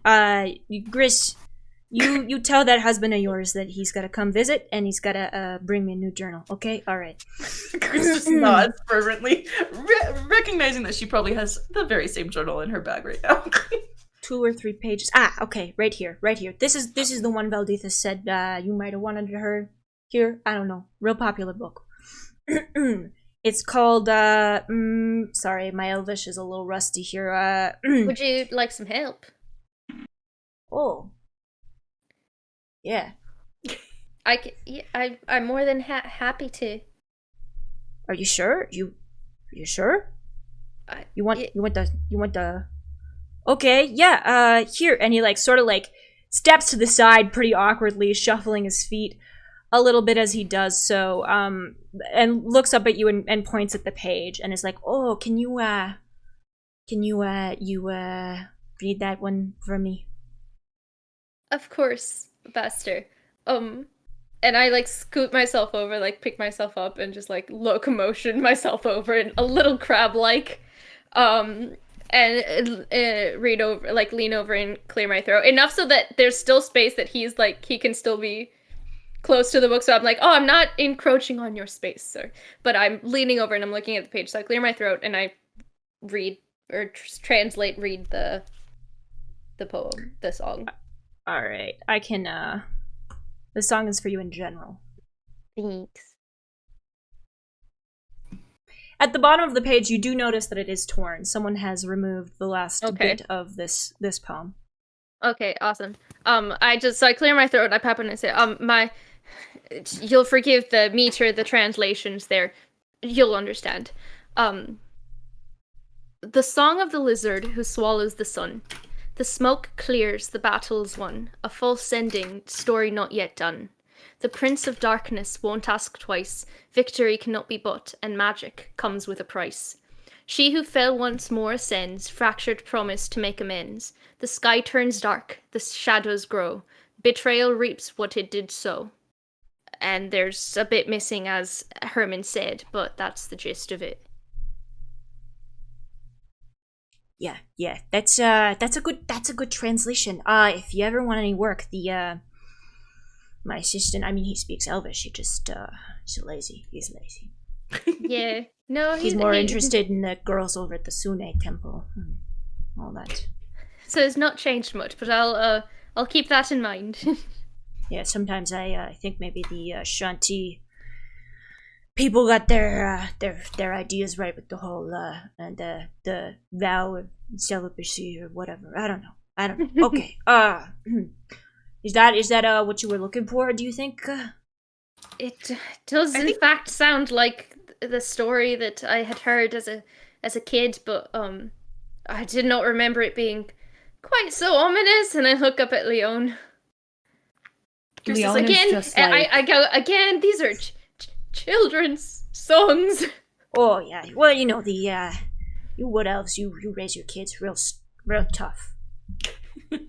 Yeah, I just chuckle and I go yeah. But I go to Leon, it's unfortunate we don't have the last 2 lines, but I mean that's certainly more than enough to go on for now. It's a good place to start, absolutely. And she looks to him and she says, "We're here for another reason." Oh, I like reasons. I like questions that I can answer. What can I help you with? What can I do you for? The gods have gone quiet. And we're yeah, trying to figure out why. Yeah, and we were told that you are doing the most research on it. Oh, yeah. Why wouldn't I? I mean, Sylvanas, we need him. He makes the trees and the forest and the deer and stuff. I don't want to. He's quiet. Tree Father is a problem. Tree Father's blessings give us everything we need. So yeah. Part of what we've. Go for it. Oh, I was just say I interrupt and go. And part of what we've discovered is it's unfortunately not just Sylvanas. And as I'm sure, I don't know if you've maybe met some of the others that at my temple, but Alora or a bunch that may have even traveled here to speak with you about it. Before we even knew it was a problem. Oh yeah, well, it's not the first time this has happened. It's just men didn't think it was gonna happen again. It's not. Well, I mean, there is the fall from grace and whatever. But that's, There's so little literature about that. All we could find was a book about, Petrosil and Tefine and how Shantae got her seat back, but it was a very vague book, and it also did not include children's instructions, stories. which so are we're trying to find out what we're trying to find out what happened in the last fall, and whether or not. I've done a little bit of reading on this, and here's the thing, though, is that Veldithas, he keeps a nice library, but he's got a lot of books for one man, and he's quite busy. So he needs some time to find books. I found a couple. There's not many. As far as I know, it was this dark moment in the history of the gods, where those who fell from the heavens were forced to climb back up into them, or be forgotten entirely. Very few of them even have names that can be recalled, let alone recognized, let alone worshipped. There's so if these gods were forced to ascend again, am I to take it that they chose to fall? I had always assumed it was a rather unwilling event.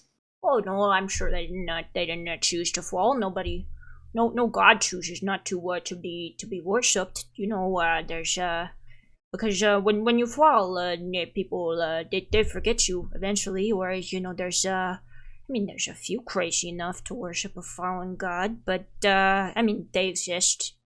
There's a few of them, my child. There's a few that even believe that their god still walks this plane, and if they find them, they can be returned to their seats unto heaven. But I don't know. Those are some weirdos who think that. I only know one, really. Weird guy. Well, yeah. Would you mind telling us about him? Considering that if you're saying that them falling is them getting forgotten, well, if they're not forgotten, then they're may not be gone.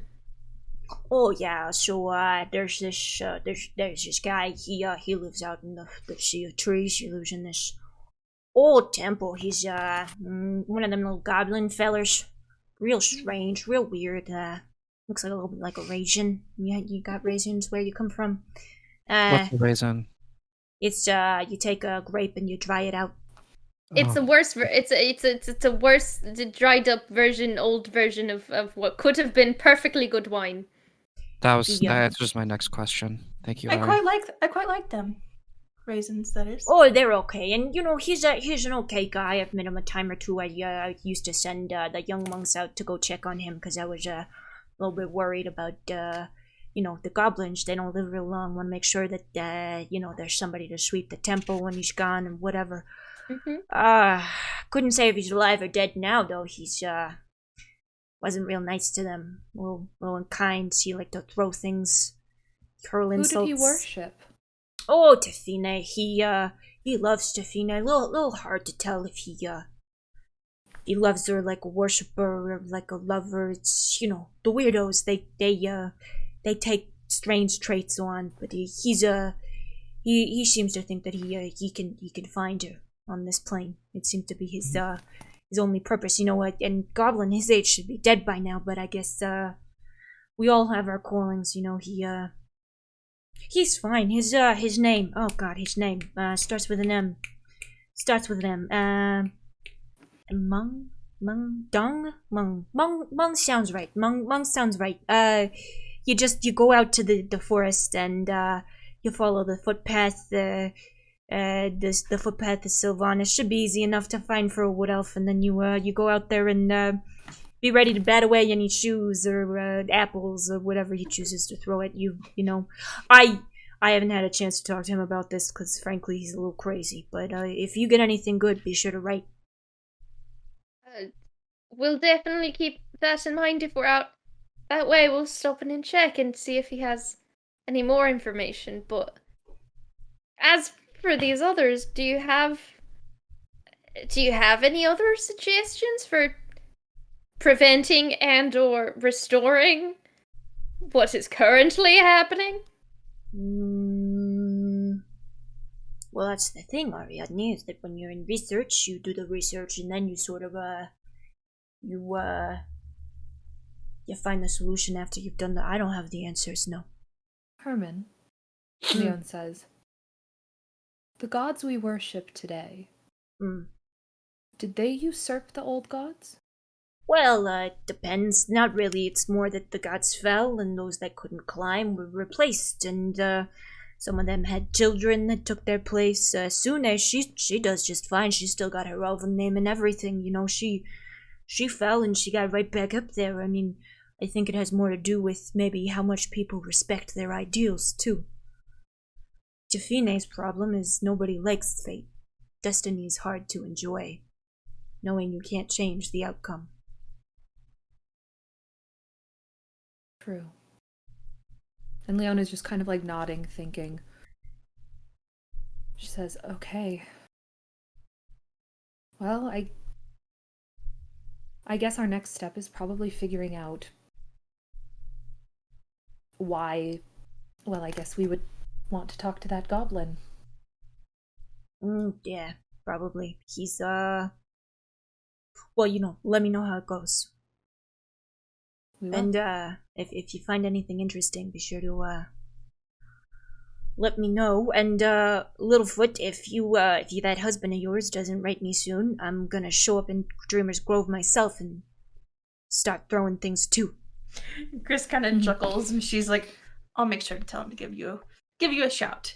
And then Gris got that paper back from Valdethus, right? That they tore out of the book. Yes. Could it mayhap match the torn paper? Oh no, babe. Okay. No, that's do you just pull the it first out to half of check? the song, right? Yeah, can I pull it out to check? You pull it out to check, and Herman's eyes go wide. Oh, that came out of the book. Oh, Gris. Oh, Littlefoot. Oh, you Littlefoot's always taking things.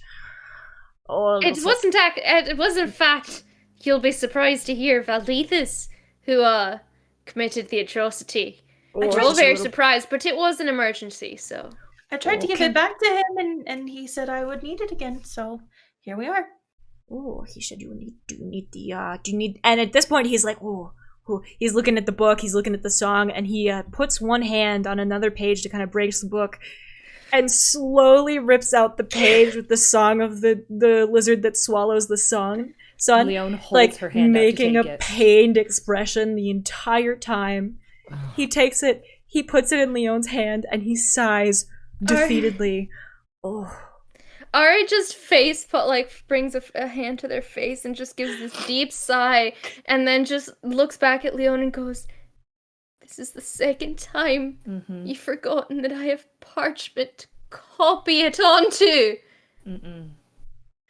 Gris is like, "What And if we wrote Leon- it down wrong? You have to have the original. It's very important." Leon, I believe it's been a minute, but I can copy it down accurately. Oh, it's okay. We know what the handwriting looks like. I'll just have Adia work the next couple days to illuminate some new pages for this. I He think won't that's like a good it, but- task for him. Keep an eye on his marginalia, though. He can get carried away. Oh, yeah. Okay. I gotta go back to reading this book. It's been real good to see you. Very. Thank you for your help. Oh, you're welcome. You're welcome. Easy, no problem. Easy to answer questions. You write a letter if you ever need help, and if I get around to opening it, I'll open it. That Gris, sounds like a good philosophy talk. to have. Gris kind of chuckles and places her torn half back in her satchel. Okay, bye. And he Leon- shoos you out of the room. Leon takes the other piece of paper and takes out that notebook that she had written stuff in the last time when they were in the library, and kind of puts the paper in there and puts that back in her bag of holding.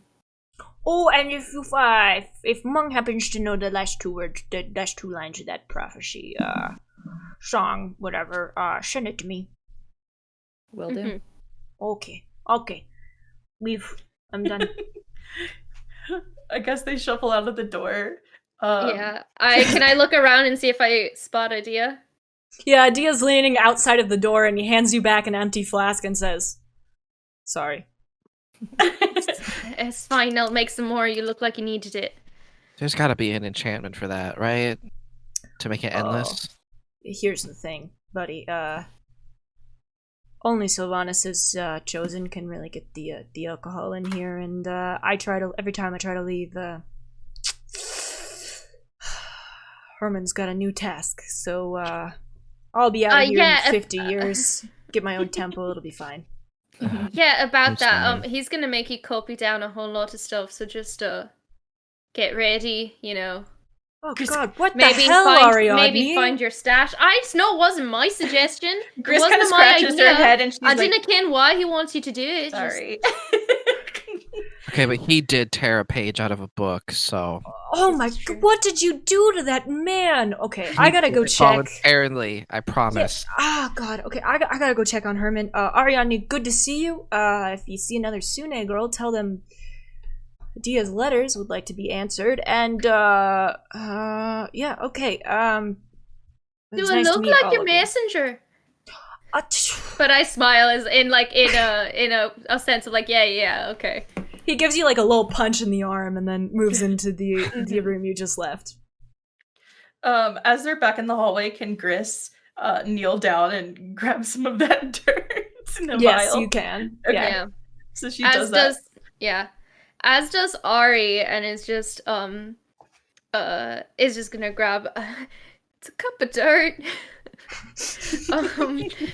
They're just gonna put it in their bag, but as they're sort of like gathering this up, is there any way that I can, like, I don't know, try and reach out or perceive or be like, just see what the energy is of if Sylvanas is there, if like there's anything around, just in terms of even just like it's been a while, and also if I was here and Alora and I didn't try to pray, Alora would come find me wherever I was. Religion check. Yeah.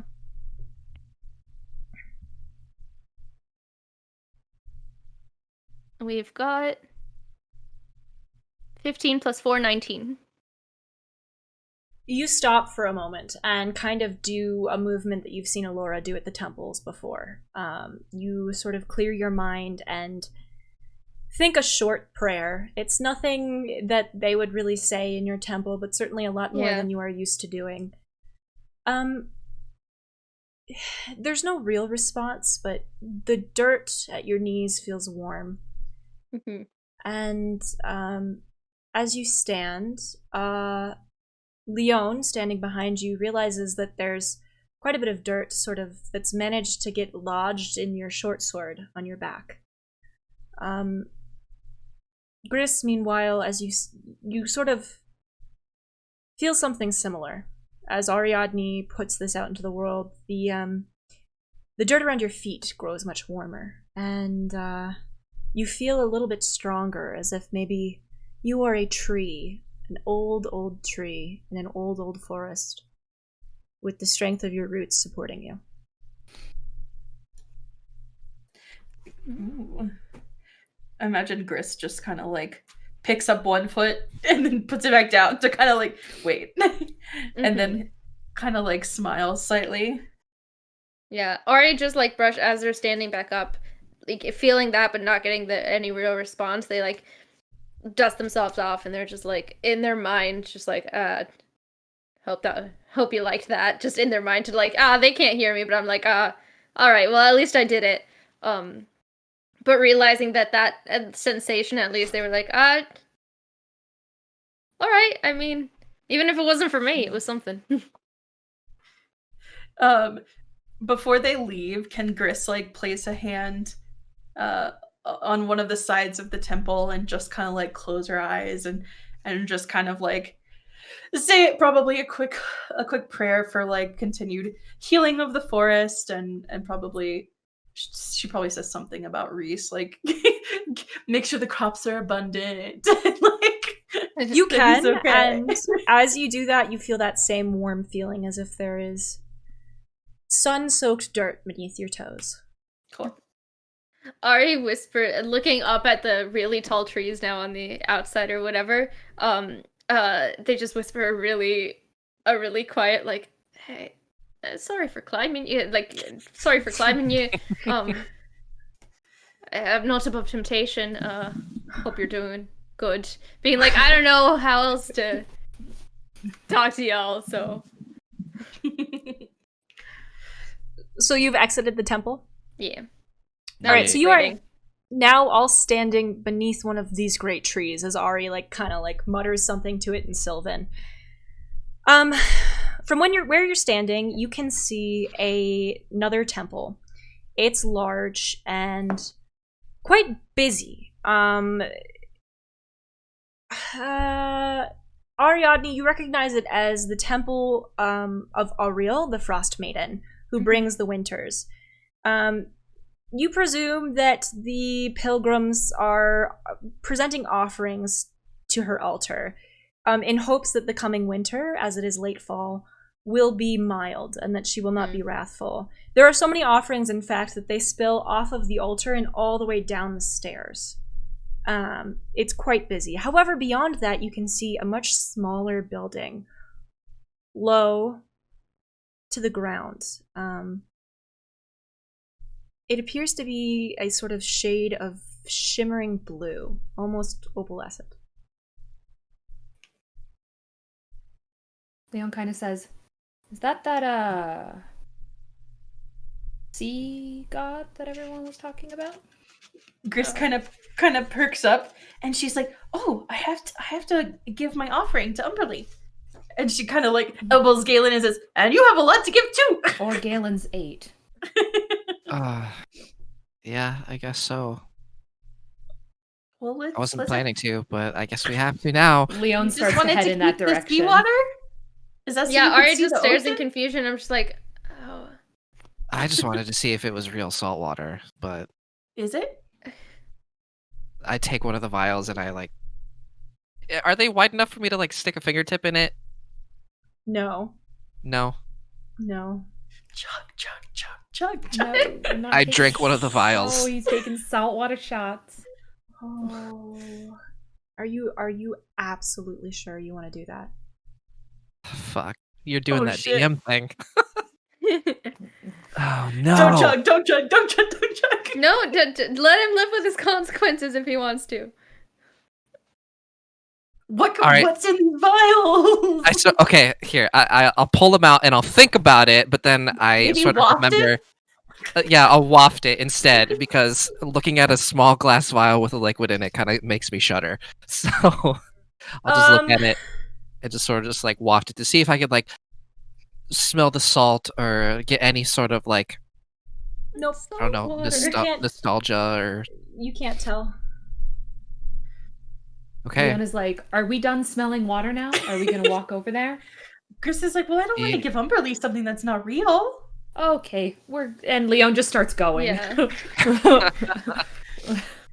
Galen, are you done investigating the salt water? Yeah, I'll trust the dwarf, I guess. Are you sure? God damn it, Jenny. Yes, I'm sure. Are you sure? Well, wait. If you drink it, will it turn you into your other form? So maybe I there's don't know. another It'll way probably to turn tell? me into a mind flayer for all I know. Can Gris do a nature check on it? Why is this water so sketchy? Leon curious. stops having walked 10 meters and turns around and is like, Yeah. "Can we go?" I don't want to give this god not Chris? good water. I'm I sure just it's wanna- fine. I just want to know if Galen's done investigating. Are you done? Are you sure you're done investigating the water? Are you sure you don't want to drink it or anything? Can I splash just a little bit on my fingertip? Not the whole vial, just a drop. Leon is 10 feet away, shaking her head. I mean, you can try. I want to put just a drop of water from one of the vials on my fingertip and see if anything happens. Dexterity saving throw. Fucking. Okay. Oh shit, 11? You go to pour a drop, and it all pours out onto your hand. Galen, for the course of the next 4 long rests, you have lost Poseidon's blessing. Oh, fuck. Oh. Okay. It was real salt water, though. Well, that's good. Wait, does he lose it because that was like a rude thing to do? Yeah, it's blessed salt water. Yeah. I'm sorry for egging you on. I just had to know. Now that the entire saltwater ordeal is done with, you follow Leon in the direction of this temple, I'm assuming. Yeah. Yeah. I just like huff after he spilled all this like this vial in his hand after watching him try to be careful and then just spill it all. I just like give a huff and walk away. I'm just like, what? You're just stop. I'm just you have to leave this situation before I must deck go you or something. The good news, Galen, is it sounds like you're going to the woods, not the ocean, so hopefully that blessing doesn't come up. Oh, okay. You Fine approach by this temple, presumably Umberlee's temple. It is very quiet and largely unoccupied. A few pilgrims, sailors, as far as you can tell, leave offerings of the seawater that you've got with you on the steps, and some stand over what appear to be like large rectangular ponds, and they're sprinkling bread into it. If you take a peek in, you will see that there are fish swimming around in the water. Hmm. That's nice. So wait, did you say that the offerings were like on the steps and all that? Yes, however, Is there an altar? there are clerics who, there's an altar. It seems that maybe these sailors are a little intimidated by Umberlee. Okay. I think Is Gris the kind of altar like in sight? Like, can I see it from where I am? Or You cannot see it from where you are. Presumably, you would have to talk to someone who lives and runs the temple to get to it. wasn't there a woman that was mentioned that we should talk to? yeah, is let's- the Triton woman around? Can I see them, or am I gonna have to ask for them as well? You're gonna have to get closer. You guys are not yet that close. We're not to the in. temple. Oh, okay. Well, whenever we start walking in, as we're walking in, I'm gonna lean over to Leon and go, if this is supposed to be for like seafaring safety blessings, might have been worth a trip before we left. Honestly, if I had known. I would've did at not least remember considered it. this. I mean, there's a lot I don't remember, but I would have. I'll Sorry, be I honest, didn't Ari, I remember really only pay attention to Sunay. You know what? That's you have Leon is every like right to. nodding emphatically, like You are standing at the top of the steps to the temple, looking towards the entrance as you have this conversation. A young human woman, maybe not even woman, a young human girl, maybe 14 or 15 years old, appears before you and goes, greetings, pilgrims. Welcome to the Temple of Umberlee. How can I help you? You can drop that. Gris kind of once again bonks Galen with her staff. Yeah, Ari. Am I doing it wrong? you're And doing she's No, like, no, no, no, no, no, no, no, You're no, doing no, no, no. wonderfully. You're doing wonderfully. He's It's just- prickly. We know who what you do. It's fine. You don't have to put on a show for us. Okay. I You am can in be the yourself. service of Umberlee.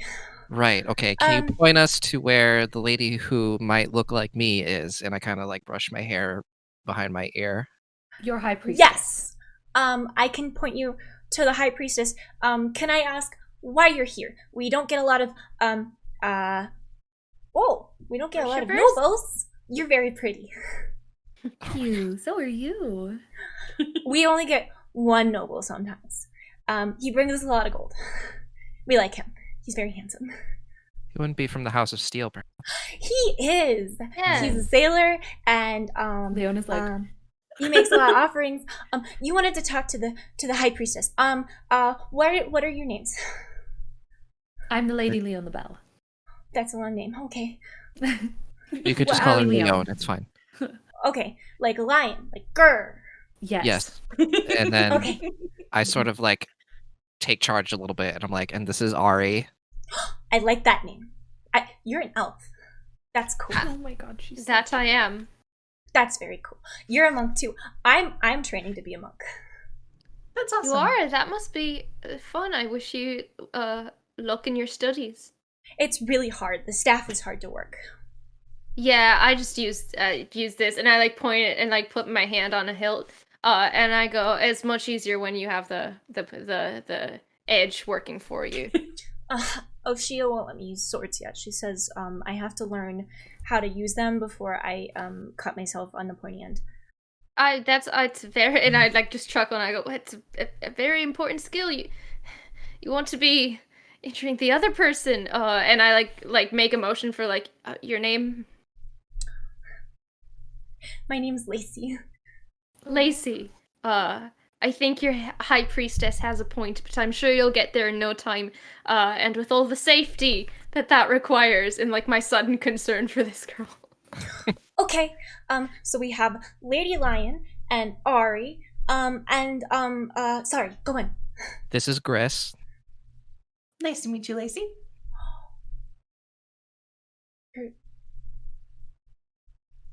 I'm taller than you.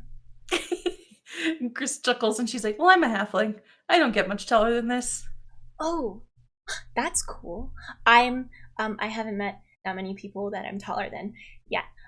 Okay, so we have Lady Lion, Ari, and Grease? Chris, yes. Gris. Okay. Lady Lion, Ari, Gris. Okay, and what's your name? My name's Galen. Okay, and you're a Triton, like Oshia. Okay, I mean, like the High Priestess, who is in service of Umberly. We are both in the Okay, all right. I'm gonna go get her. What are you gonna talk to her about? We just have a couple questions regarding Umberly. I'm sort of new to this whole thing, so I would like some guidance and some questions answered. Me too. I've only been here a couple of months. I'm gonna go get Oshia, and she can help all of us. And and then I'm gonna go collect all of the offerings and put them on the altar. Okay, I will be back. And she like kind of like disappears into a back room. Like, I like she's her. So cute. She has a lot of energy. Yeah. Adorable. Galen. A lot Leon of looks at energy for- Galen and is like, how are you feeling? Yeah. Do you feel anything inside this temple? God, in this Chili's tonight. I feel nervous. You know, it's back home we had the little shrine and idol and all that, but for me personally, that never really went that far because every time we tried to have a discussion around it, I would run away to the city, be there instead. So I never really got involved with religion or anything. I know my dad would send prayers to Umberly, but he would always sound.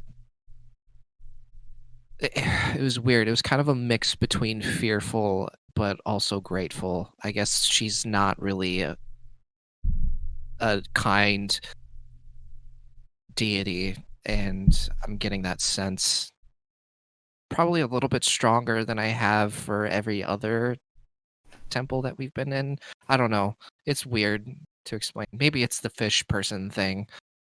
Yes, well, the depths are rather unforgiving, so of course their queen would be as well. Okay, I got her. I'm gonna go. Lady, the high priestess Oshia. That's Lady Lion and Ari and Grease and Glenn. Okay, I gotta go. Bye. Glenn. Glenn. You sort of all turn to face a woman who's standing there. She's young. She's very young. She looks to be in maybe her early 20s. She is Tritonian, as you can tell, and her features are much more obvious than Galen's. Though her eyes are similarly a striking shade of blue.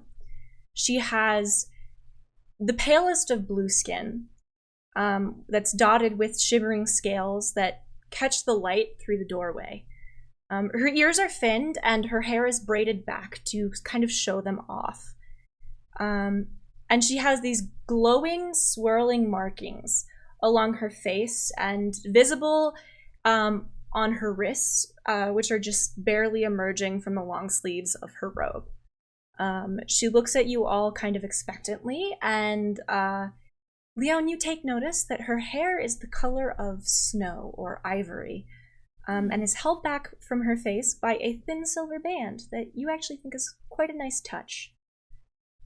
Pretty. I sort of subconsciously trace around the markings that are on me with one of my fingers, just looking at O'Shea and what did she ask again? Like why we were here? She hasn't really said much. Greetings, travelers. My name is Oceana, but you may call me O'Shea. I am the High Priestess here for both Umberlee and Yadro. Obviously, the Mer people are unable to come to land, and so they entrusted me with the honor. How may I assist you? And I apologize for my trainee. She's very new. She's very endearing. Great. Oh yes, she's well, I think she's adjusting quite well after everything that she's been through. Energetic, that one. Yes. But Keeps me on my toes. we have some questions about Umberlee and some more of a situation that we've come to discover. My friends have noticed that their gods that they worship have gone silent. They're not really active. And while I haven't been heavily a part of worship or the culture surrounding Umberlee, I can only just imagine the same. And it was a big part of my family, but not really for me. But I'd still like some answers, maybe to send back home for comfort or something. She's not really listening to you. She's kind of stepped a lot closer to you and is kind of looking at you very carefully. She sort of reaches out a hand towards your ears and then pulls it away and goes, "You are Triton." My father was, yeah. Yes, yeah, and human. My mother. And she goes, "I'm sorry. Repeat the question, please." My friends and have noticed that their gods have gone silent. And while I haven't really worshipped or really have any sort of part in religion, my family has. So I just maybe you could have some sort of guidance or answers regarding that. Umberlee is quiet, but she's almost better quiet. It is very rare that we pray for her intervention. We pray for the opposite. I've heard she's really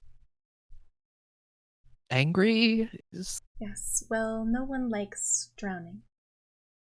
Well, Glad. yeah. It's Galen. Galen. She misspoke. I'm sorry. Oh no, it's okay. She's still adjusting.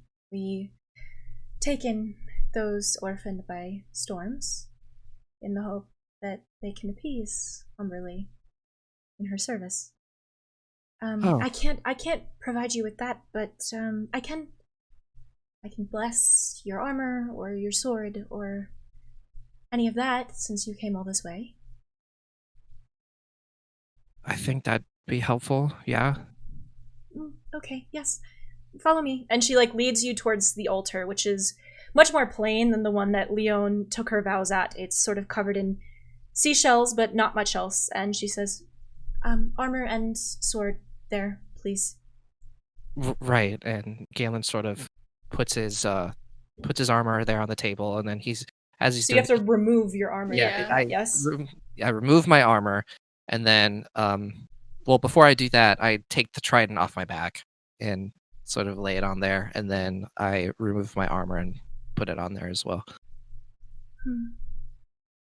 She's like, she looks at the trident for a second and says, my father carried something similar. I think many of the Triton Guard do.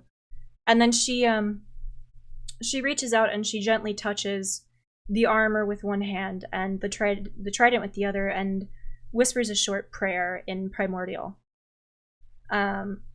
before removing her hands. And she lingers for a minute over the altar and is staring rather obviously at your arm markings. Is there a problem? She like does a little sigh and like quietly rolls up her sleeves, and she steps towards you and reveals kind of her own markings and holds her forearm up to yours, kind of taking your forearm in one hand to like line it up perfectly. You realize that the markings are mirror images of each other, and as her arm brushes against yours, the glow from your markings becomes much stronger. And she looks to you in primordial and says very quietly, "We share blood."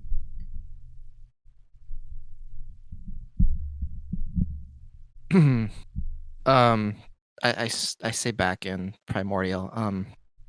I'm sorry. What now? We share blood? Yes, blood. You said your father was Triton? Yes. What was your father's name? His name was Carrick. Yeah, we share blood. I'm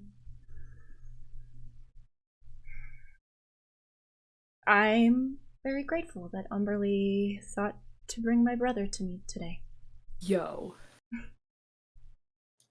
I sort of just like, I don't care if it's like rude or unbecoming. I sort of just like drop my hands and like bring her in for a hug.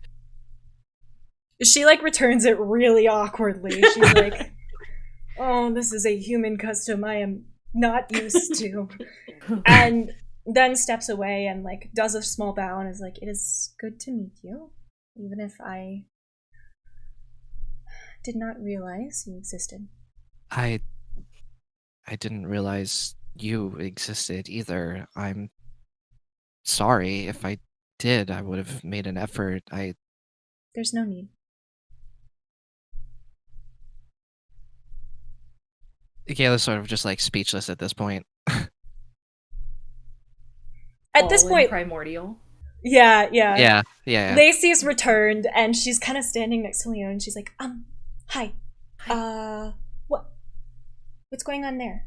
They're I not have like, no idea. He never are they hugs odd? anyone. He hugged her. Yeah. She doesn't hug Chris- people. Just Gail not. doesn't do that. I don't think I've ever seen him hug anyone other than B. Hi, priestess. Yes, my child. I need the altar for all of the seawater and bread. Oh, Gris kind of like reaches into her satchel and like hands out her offering, and she's like, "I brought an offering." Thank you. You can put it on the altar. Nothing bad's gonna happen. So sailors are just superstitious. Oh, okay. And Gris kind of like slowly reaches up and like delicately places it on the edge, and then kind of like pushes it back, and she's like, "Okay." She's still really nervous about being drowned.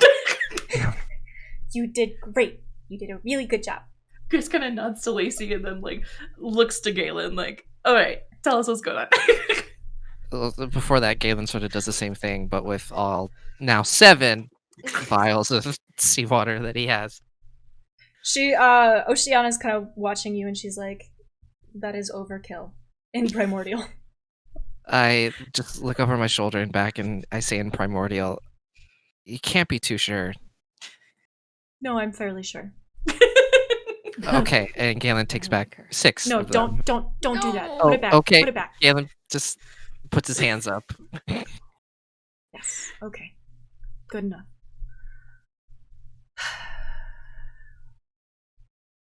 So you good, Galen? Yeah, you were saying stuff that we didn't understand, so I don't know. And you hugged hugged her? her? You Are hug- you in distress? Do you Are you okay? Did you learn something? Is Oceana around? Is Lacey She's still standing there. Lacey's kind of like watching all of this like with absolute interest. Oceana's just kind of watching your exchange with your friends. I look to Oceana and I'm like, I say in primordial, do you mind if they know they've saved my life multiple times? It's the closest thing that I have family. Before I met you, obviously. I do not care. Okay. And Galen sort of turns to everyone else and he stammers a little bit and is like, everyone, this is my sister, Your what? Oceana. This You had is a sister? Gwen? I didn't know until today. Did she know before? How do you know? today? How do you know? I turn to Oceana again. I'm like, hold up your arm, please. She like extends an arm. And I extend the opposite arm and sort of hold them together and sort of demonstrate the glow from It's the marking. Chris's eyes go wide and she's like, ooh. That's interesting. So that means that your family? we The we glow? share a father. As much as he could be one. Yeah. Oh. Yeah. I am sure we have much to discuss. Galen, and she like looks at Lacey, who's like, But for now, I merely trust that someday you will return and we will have a better opportunity to speak. But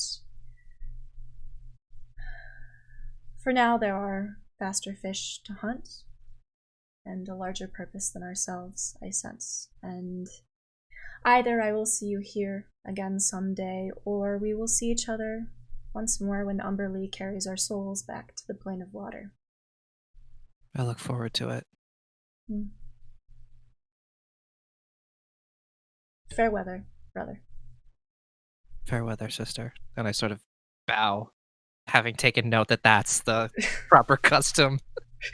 She bows and then she disappears back into the back room, leaving Lacey there like,